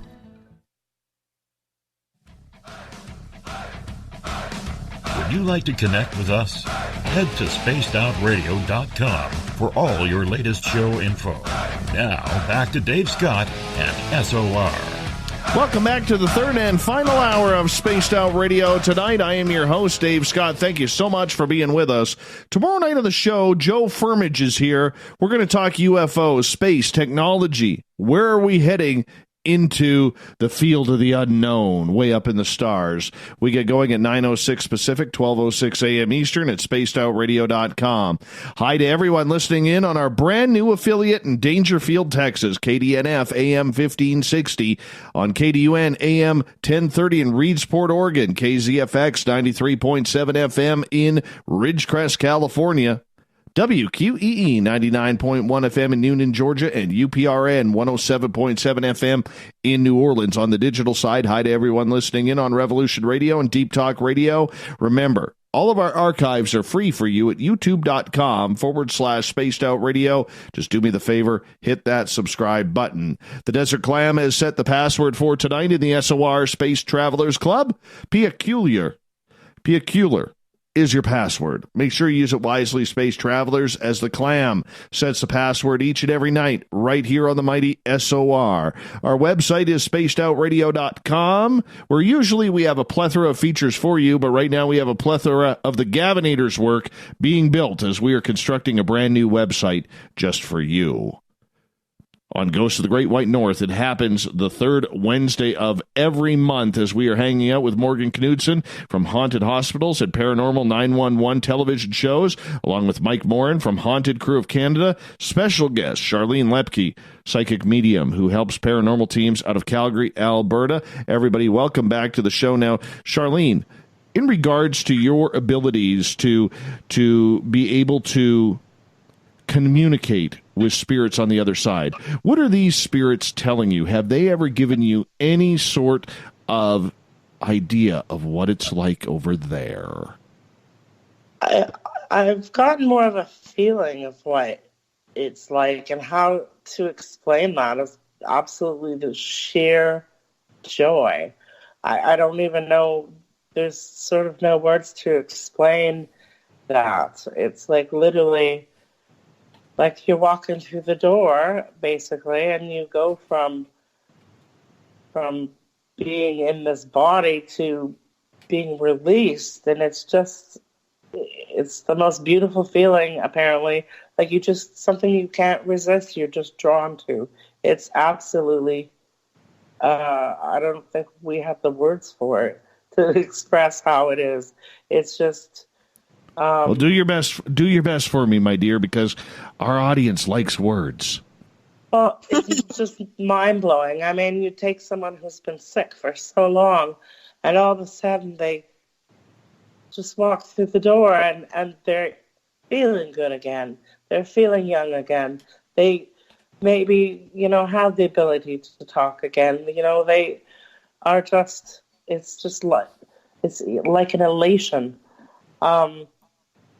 I can't wait. I mean, I absolutely. I haven't had a near-death experience, but I've come close to death's door on a few occasions, and I just know from a knowing sense of point of view that it's going to be okay. There's something bigger and beyond and on that other side, and I'm really not scared. I'm kind of looking forward to it. I'm excited. It's like a reunion. Well, what you're describing is very much what people that have had near-death experiences describe. We hear it case after case where they say, it is the most joyful and blissful feeling that they've ever experienced, and it's very consistent with what you're saying. Yeah, and when people come back, sometimes they're upset. They're really up. They're angry because they were in a state of bliss, and now they're back in their bodies, and it's painful, and it's excruciating. So, because sometimes you come back, right? I'm looking forward to it. I don't have a fear of death. I mean, I'm not looking forward to necessarily the process of death. But the actual, crossing over is as simple as like walking through a door, and sort of like I'm in the next room. It's really simple as that.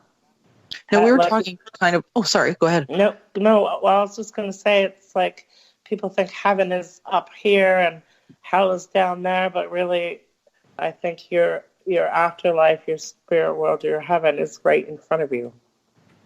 I think that's just how close it is.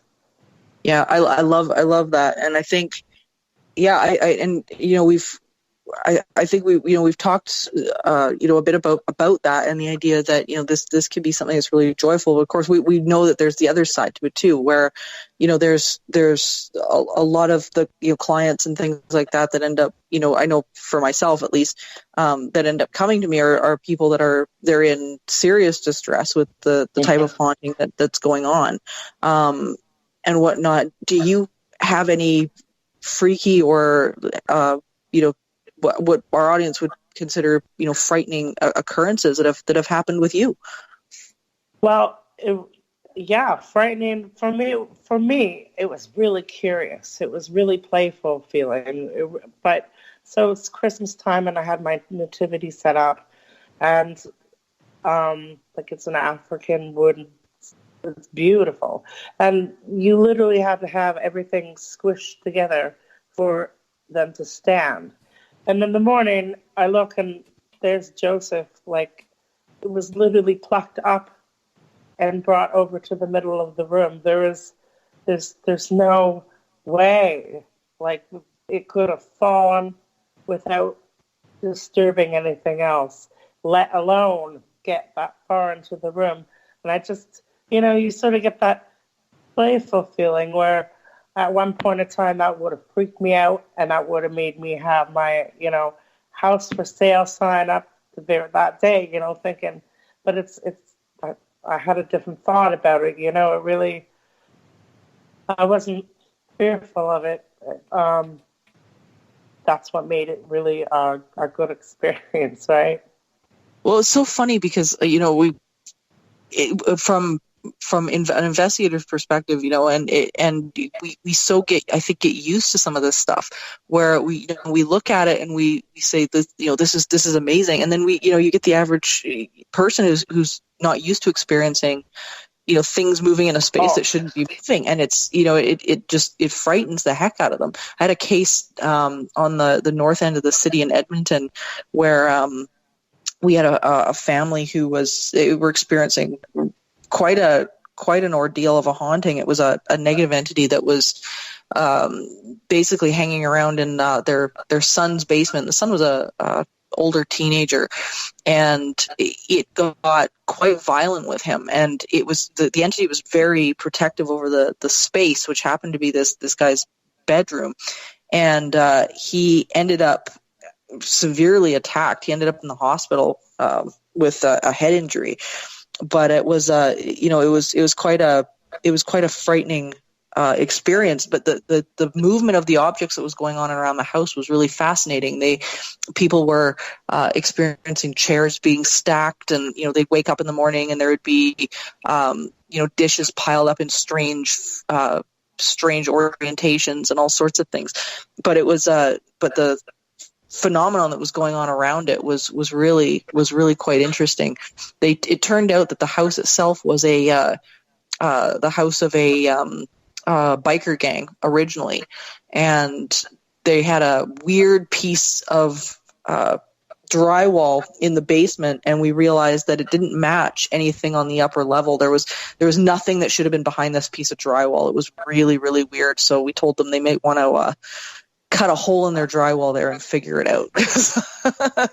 Figure out what exactly was back there, because the biker gang apparently was trying to buy the house back and all sorts of stuff. So there was something there that they wanted, and it was interesting to see the correlation between the negative entity and the phenomenon in the house, and just the history behind where this place came from.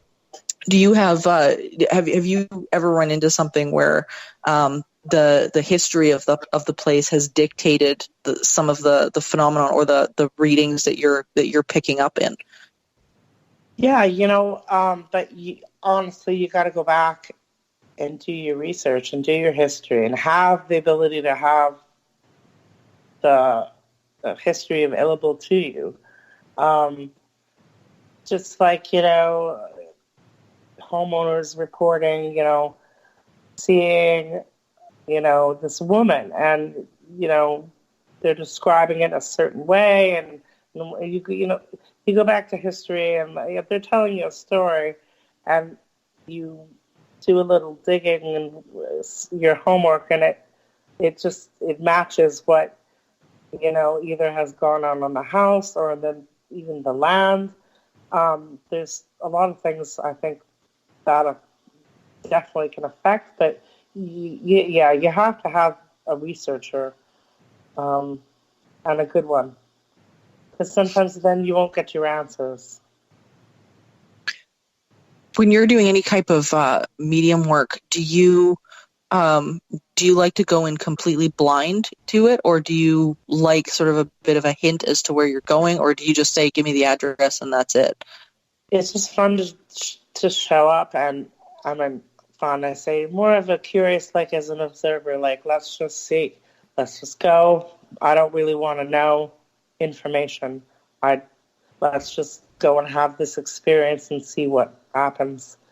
I find with that kind of vibration and attitude, it definitely changes the information you get too. You seem to be more intuitive and about the situation if you approached it with a different attitude. So, and sometimes, sometimes you're dealing with just residual energy, just something that's just there. You just can't interact with it. It's not, sometimes you don't know you've captured something till 2 days later when you're going over things. That's my least favorite part. Hours and hours and hours, right? Like, I love the people that love to be able to do that.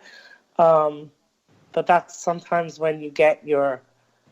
I was in England, and we were in this church, and it was, I believe,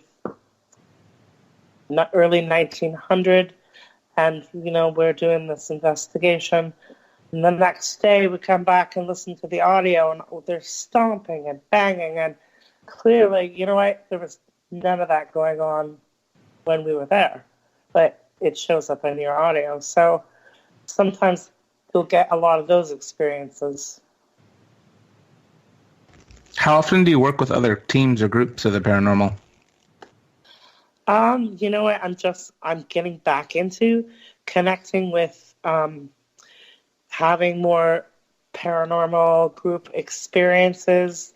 People want to know about what they want to know. They really want to just have that experience for themselves. They want to understand. They just want to know a lot, and if that can be provided in a certain way, absolutely fantastic. Like, there's different ways you can go about doing that through, like, lectures and, workshops or retreats or so. But yeah, definitely people there's such a demand for an understanding to all of that. And, it's also kind of cool to be scared, right? People, you get those ones that want to fool around, but then you get the ones that are serious.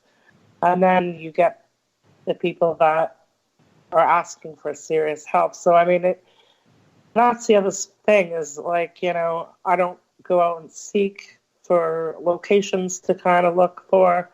It sort of comes to me because, like, people are just taking advantage of, like, all of these people that are trying to go out and do investigation work, like, because of, they're charging now. So, it's just really, really become a money-making thing. So I just try to avoid a lot of that, like having to rent a space to go do an investigation. It's tough sometimes when, versus a homeowner who is, experiencing these unbelievable things, and they need your help because they're really scared, versus the, sort of haphazard experience at a public place, let's say. Yeah, Mike, you and I, we've talked about this before, where we've and we haven't had it a lot, but we've had the occasional situation where the person's either looking to kind of trip up the investigator, or they're looking to sabotage it in some way. Shar, have you ever run into anything like that, where either somebody was like purposely trying to trip you up, or was trying to get in your way in some fashion? Generally, no. I've been really blessed because people really don't have a lot of reasons to lie about their experiences when they're that scared, right? So, I've been really, really lucky because, there are people that are out there who are trying to just sort of, let's show them, or let's make it, really a difficult situation. Yeah, no, I'm pretty lucky because people are generally wanting the help.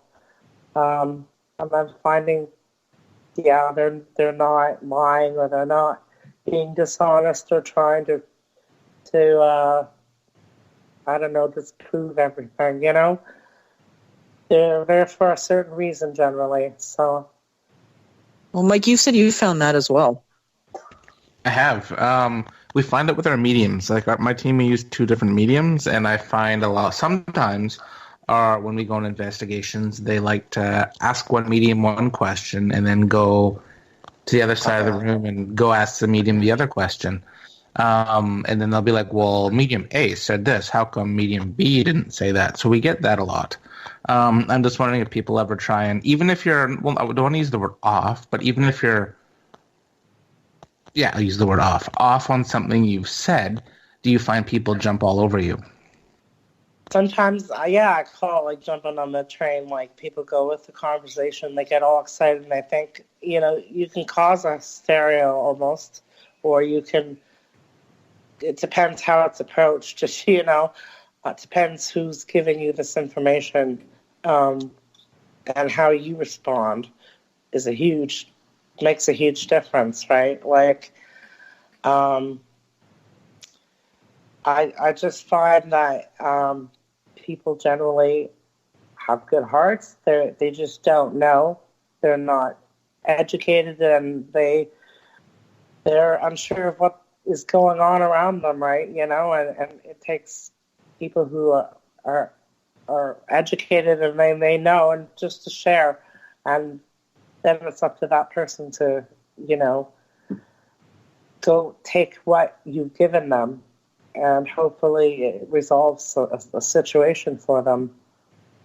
because that's ultimately, like, I mean, that's why I like investigations with purpose. Like, you know, you've got a family with, you know, kids being involved and kids being pinched and touched and that like bothered, and, you know, you want to get involved and you want to help and you want to just stop the situation and make it peaceful for the people that are requesting help, right? Speaking of kids, that actually brings up a really good point. And, you know, I know there's been quite a number of studies and whatnot done on kids and psi activity and things like that. How have you found kids to be in terms of mediums and like, do you find that they are more sensitive to this stuff or more able? Absolutely. It's like, because their filter, it's sort of like they don't have that filter.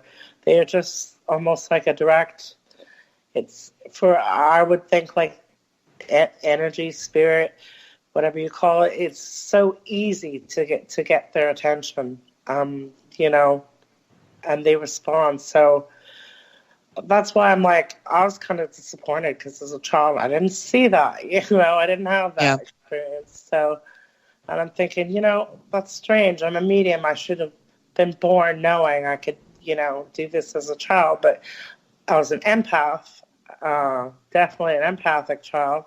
But, you know, just didn't have those experiences till later. But yeah, kids, it's huge.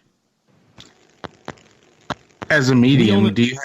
Oh, go ahead, We only Dave. got about 2 minutes left, Mike. Go ahead. They're like natural mediums, you know what I mean? Like, they just tell you how it is. They tell you how their experiences are without that filter.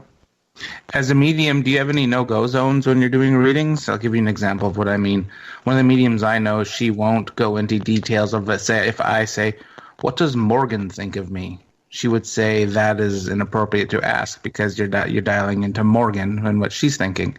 So do you have no-go zones like that when you're doing your readings?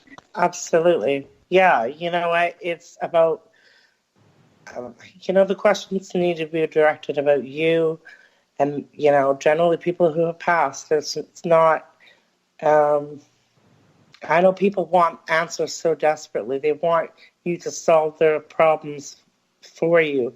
And sometimes, no, you can't, like, give them an answer like that. So, yeah, no, sometimes, no, you don't go there. It's just sort of, I don't know, unhealthy and unethical. It's just because, yeah, you know. And again, it's sort of, if you're looking at it as a future question, again, that's where I don't really go. So... And like you asked, okay, well, what does Morgan think of me? Well, that could change, right? That could change very quickly. So, you know, yeah, I talk about the person, right, current that's involved, you know. And sometimes, yeah, you won't be able to answer all the questions. But you know what? Sometimes you might be able to direct them to somebody who can. Like, I'm pretty good at saying, you know, no, I don't know all the answers, but I'll either go and find out or find someone who hopefully can help you, you know, if I can. Wonderful. So, Charlene Loeppky, I want to say thank you for being on Ghosts of the Great White North tonight as our special guest. Really appreciate that. Morgan Knudsen, Mike Morin. We will talk to you guys very soon. Coming up on Spaced Out Radio, we have the SOR Newswire and the Thought of the Dave. Stay tuned.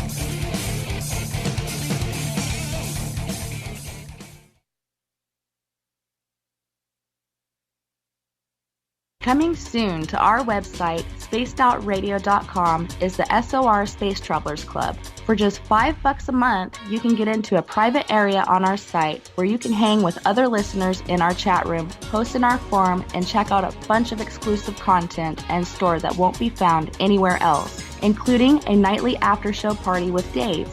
It's going to be the best $5 a month you're going to spend. The SOR Space Travelers, only at spacedoutradio.com. Visit purpleplates.com today. For over 40 years, the Purple Energy Plates have been delivering amazing results for their many customers. Inspired by the great genius Nikola Tesla, the harmony, healing, and energetic effects of the plates have proven over and over to be beneficial and often miraculous to thousands of customers. Check their site for daily specials and choose from their many energy products. You won't be sorry. Visit them today at purpleplates.com.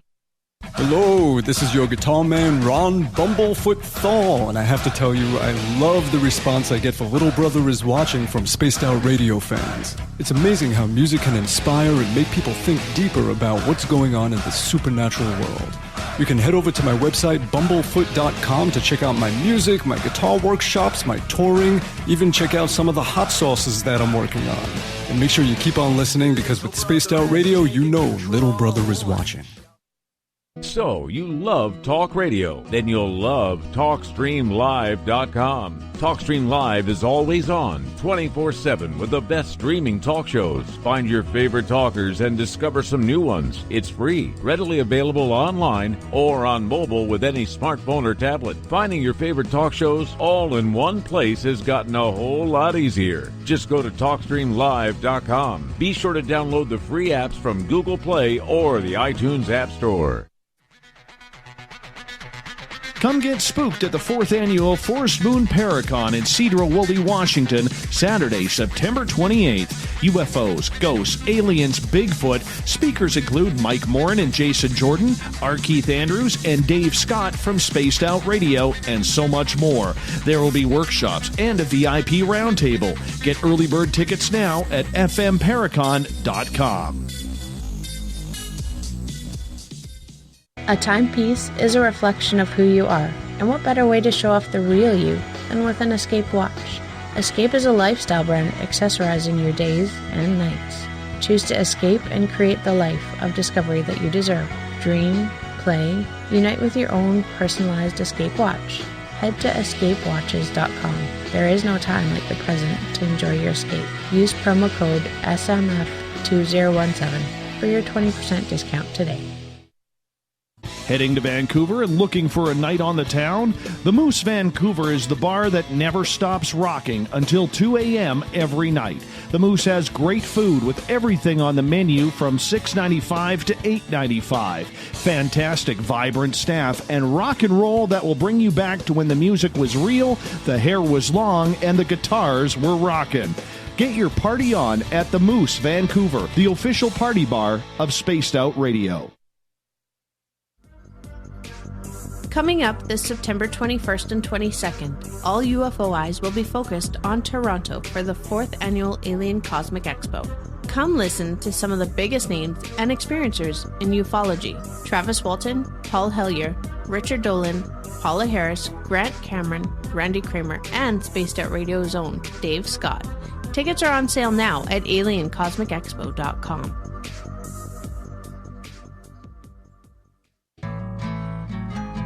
Looking for a place to advertise at a very reasonable cost? Look no further than Spaced Out Radio. SpacedOutRadio.com has an advertising tab that you can click to check out our daily, weekly, and monthly packages to play on the radio, or our website including social media. From commercial spots to banners, we have it all. Check out our competitive pricing today. The freedom to post what you want, when you want. That's the social media freedom you need. Social Media Freedom is the free app in your app store. No need to worry about going to jail or being shadow banned any longer. It's the freedom to say what you feel. The freedom to know Big Brother isn't watching. It's the way social media is supposed to be. Social Media Freedom. It's time to set yourself free. Download from your app store today. Every night on Spaced Out Radio, we have places for you to hang out. Hi, this is Carl. Join our SOR Space Travelers group on Facebook for live chat. On Twitter, using hashtag Spaced Out Radio. You can also join us in our Spreaker chat room. Check us out on Instagram at Dave Scott SOR. All of our archives are free on YouTube at Spaced Out Radio. By the way, I'll be watching you at your window until you do. Bye! Did you know Spaced Out Radio runs 7 days a week? Hi there, this is Tessa Nicole Thomas, and I'm here to take you on a paranormal journey each Saturday and Sunday night. Why change the station when you have it all right here? Together, we'll hang out and share some strange and scary stories. And don't forget, we have Psychic Sundays as well, so come tune in Spaced Out Weekend. We get going at 9 p.m. Pacific, midnight Eastern, only at spacedoutradio.com, where we own the night. Looking for the stories of the strange and weird that you will find hard to find anywhere else? Check out the SOR Newswire on our website. Our writers, led by Captain Shirk, are scouring the world for the oddest and most bizarre stories we can find. Everything from weird crime to suspenseful and paranormal. We're working hard for you to bring you the most intriguing news of your day. Check out the SOR Newswire at spacedoutradio.com today. Are you intrigued by Paranormal Talk Radio? You'll love the new Paranormal Radio app from TalkStream Live. You'll find a great selection of talk shows covering UFOs, ghosts, strange phenomena, and much more. Download the Paranormal Radio app now and start listening to the very best in paranormal talk entertainment, including the network you're listening to right now. The Paranormal Radio app, free in Google Play and the iOS App Store.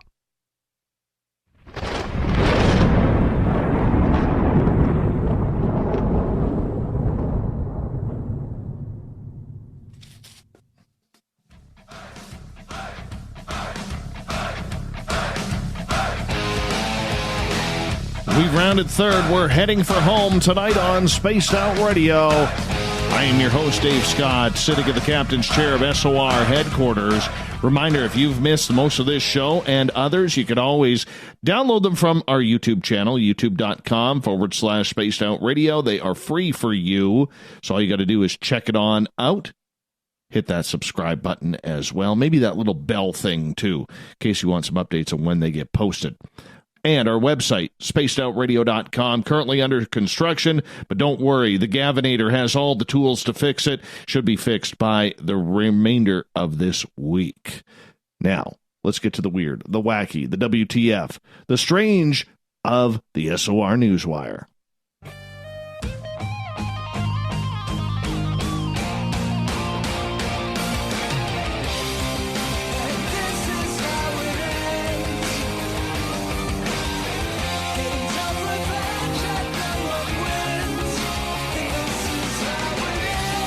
The news is always changing, which is why we bring you the SOR Newswire at the back end of every show, where we get to the weird, the wacky, the WTF in the news of the day. And we're starting off in Las Vegas. Yes, starting off in Las Vegas. Do you know, since it's still the 15th here, what this anniversary is? 30 years ago, what happened?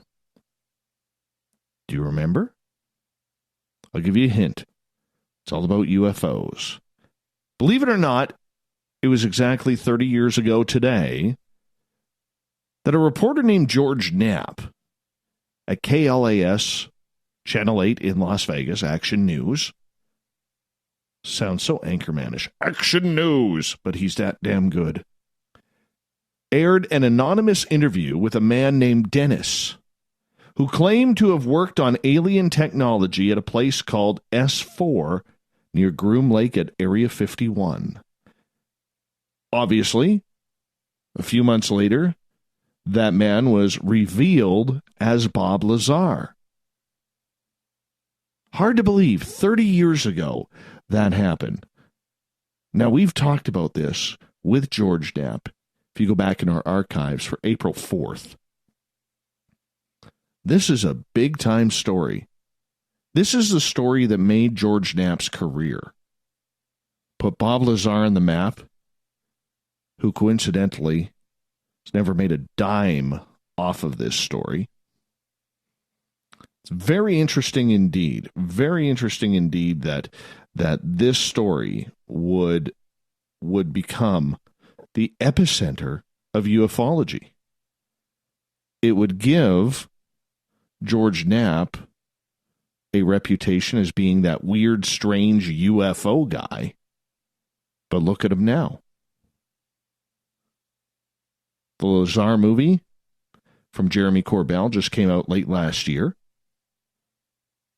It's pretty insane. Because I remember when this story came out, now that I'm aging myself, and I remember being, whoa, this dude looks like a real geek. Worked on UFOs at Area 51. I want to go to Area 51 because every teenager is tough. Yeah, I'll get in there. I want to go to Area 51. Of course, my mom and dad wouldn't let me. But that's just the way it was. 30 years ago today. Very, very strange. Congrats to George Knapp on that story 30 years ago. But my, how ufology has changed, hasn't it?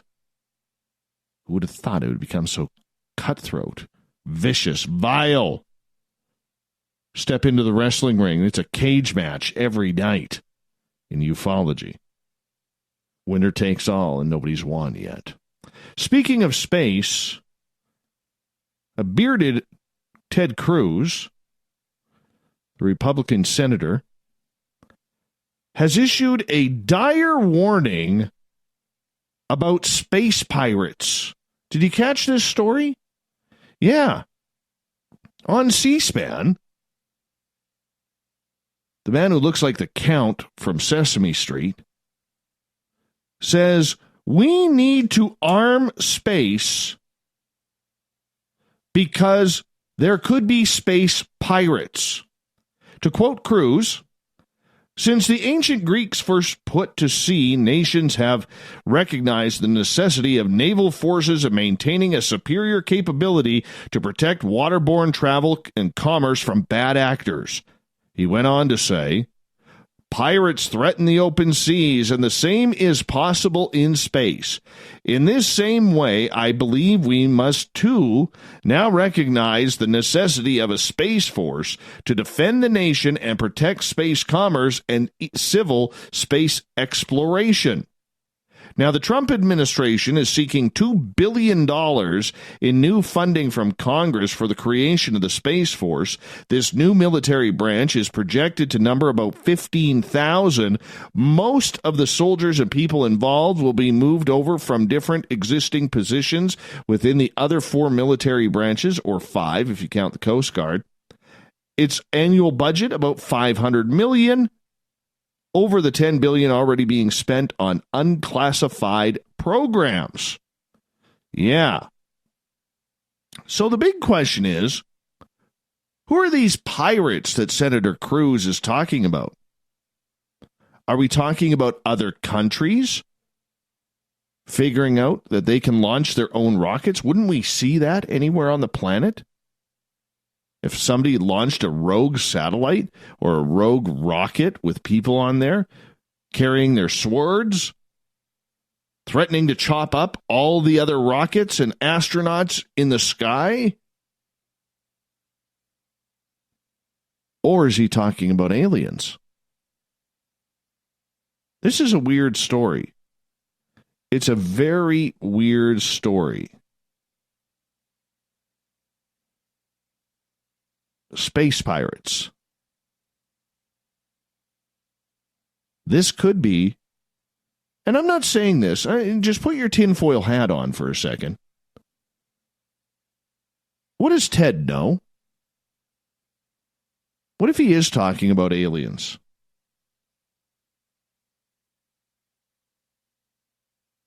What if he's talking about aliens? Think about that. Does he know something that we don't? Is that why we are asking about arming them? We'll soon find out. Let's go to Nebraska. Now, this is one tough mother. I can't use the last word. Now, we all know farmers are tough, strong people. They have hands that when they grip you, they feel like bricks.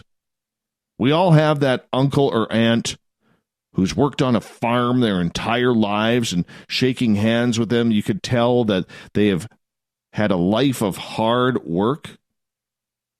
Well, Kurt Kaiser, 63 years old, has a farm in Nebraska. All right? This dude is tough. Let me tell you what he did. He made a life-saving decision last month when he used his 3-inch pocket knife to sever off his own leg that got caught in farming machinery. He was unloading corn from one bin to another on April 19th when he accidentally stepped into a grain auger, trapping his left leg between the rotating shaft. The equipment began to pull Kaiser's leg further in, mangling it. He says, "I didn't know what to do. I was afraid it was going to suck me in more.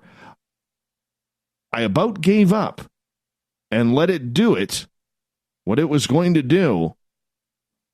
But then, because he couldn't find his cell phone, thought it'd be useless to yell for help on his 1,500-acre farm.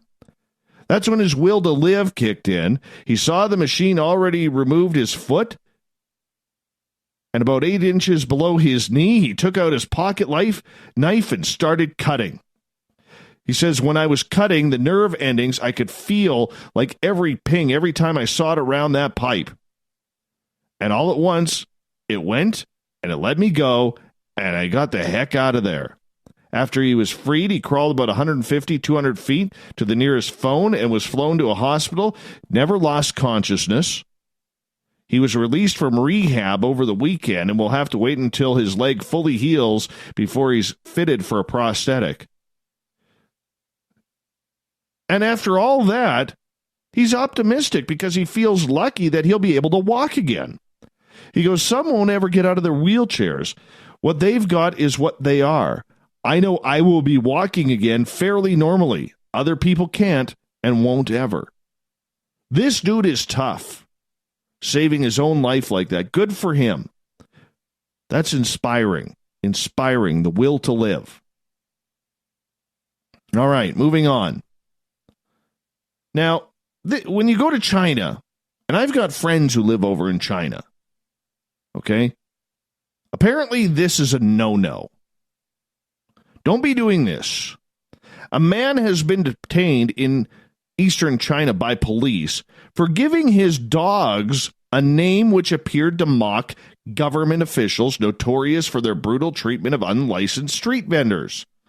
The man, surnamed Ban, was locked up on Monday for 10 days in Yingzhou, Anhui province, as punishment for picking quarrels and making trouble. A catch-all crime under Chinese law, which can cover anything from public nuisance to political protest. In a statement, the police said they investigated Ban, who raises and sells dogs for a living, after receiving complaints that he was posting outrageous messages on social media which insulted law enforcement officials. Reports say over the last 2 months, the 31-year-old had posted pictures of his dogs for sale on social media, calling them Chengguan, which means Urban Enforcement Agency, and is also used to refer to its employees. The agency officials operate in every city and have a reputation for enforcing local bylaws, such as street trading with excessive force. Ban, who described himself as remorseful to police, said he only called the dogs by the name for fun. I don't understand laws, and I didn't know I violated a law, he said. The case has split public opinion in China, prompting a heated online discussion about whether the police action against Ban was legitimate. Got to figure, in a communist country, we're debating legitimacy? I think it's too much to name the dogs, Chengguan. Are you sure that your family members, friends, and children won't take up this job in the future, were some of the comments.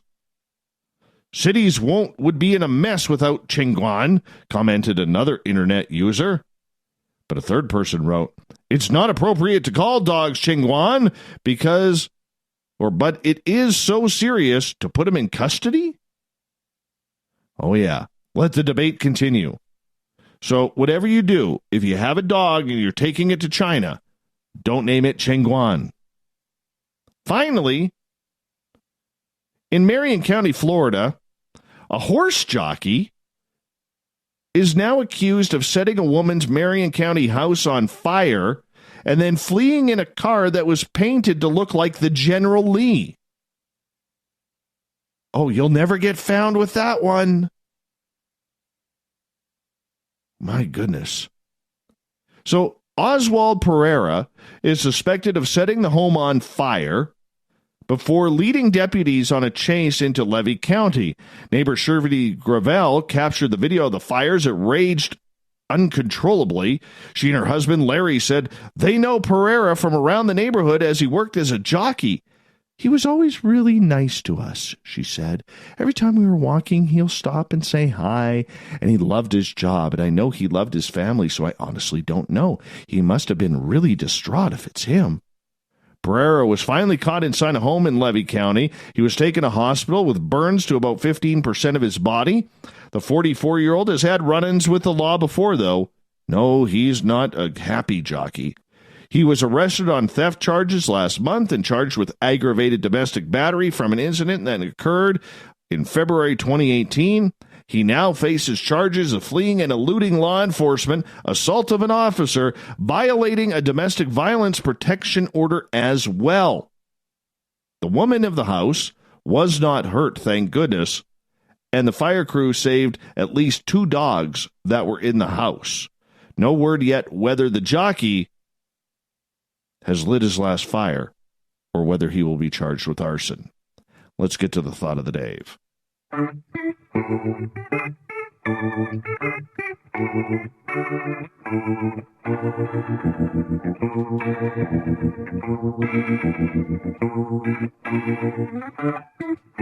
Thought of the Dave happens every night at this time, where we ask a question on our Facebook and then Twitter pages, and then we read your responses on the air because we love the audience participation around here. Today's Thought of the Dave is as follows.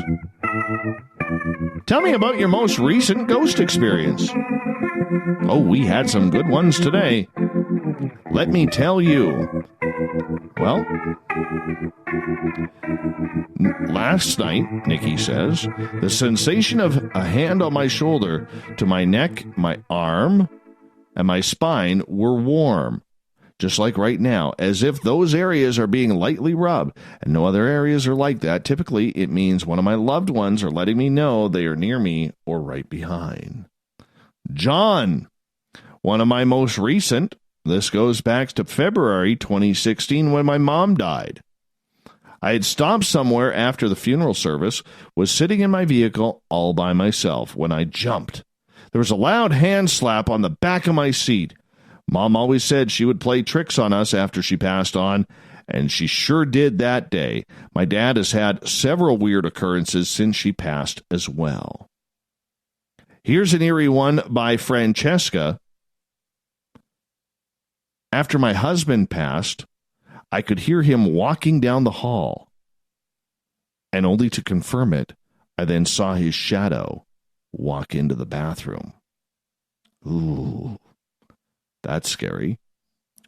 Barry, I'm going to save the details for your show, Dave. Barry Taff will be on June 6th. But several weeks ago, I awoke to discover a woman in bed with me.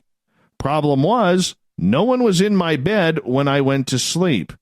It gets stranger from there. Just when I thought that things would slow down somewhat with age, they get more intense and diversified. Oh my goodness.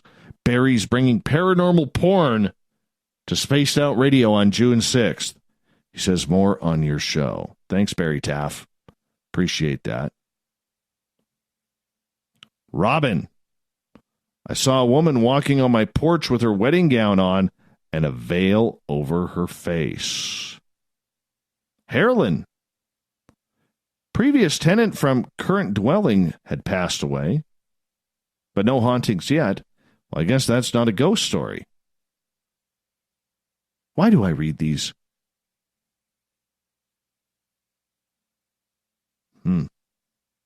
Okay. Gail, the captain. She says things frequently disappear in my apartment, then reappear in plain sight.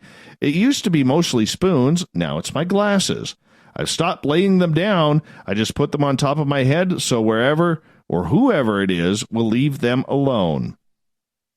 It was such a good comment, she posted it twice, so I'm going to give her 2 likes on this. 2 likes. By the way, she has a major crush on Rob Zombie. Major crush. Kelly, it was the last time my wife was out of town for work.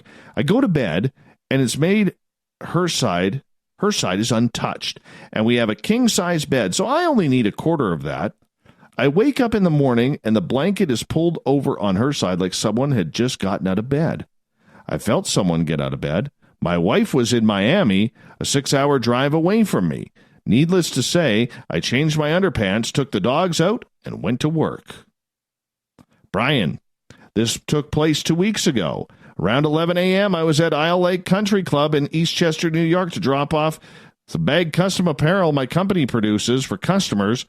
We had about 15 large bags, shirts, sweaters, everything. Okay, fast forwarding. Goes to the bathroom. While conducting my business, I notice on the floor what looks to be a leak coming from under the marble wall. I also hear what sounded like water, but I did not pay much attention. Of course not. Your hands are kind of busy. The middle sink was on, specifically hot water faucet, fully on. The water was running. It stepped up, got my soap, started to clean my hands in the process. I say it out loud, "Thank you, sir, for getting the wash going." Turned off the water, dried my hands with paper, and headed to the door. As I left, I said, "Thank you, have a great day."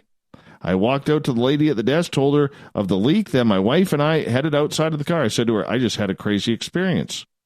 A ghost just turned the water on for me in the bathroom." How polite.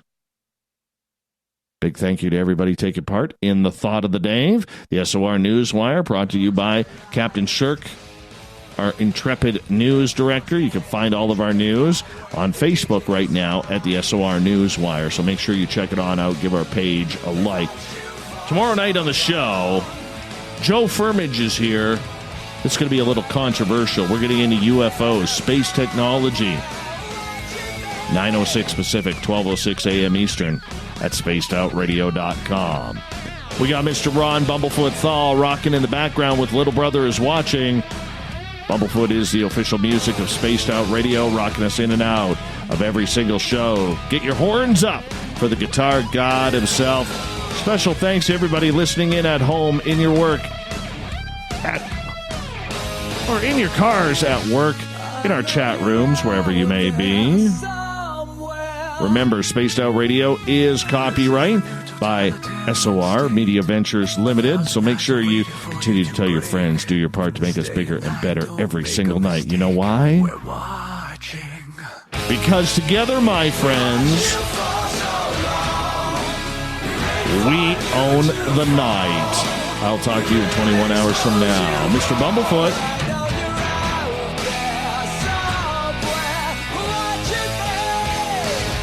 We need a favor.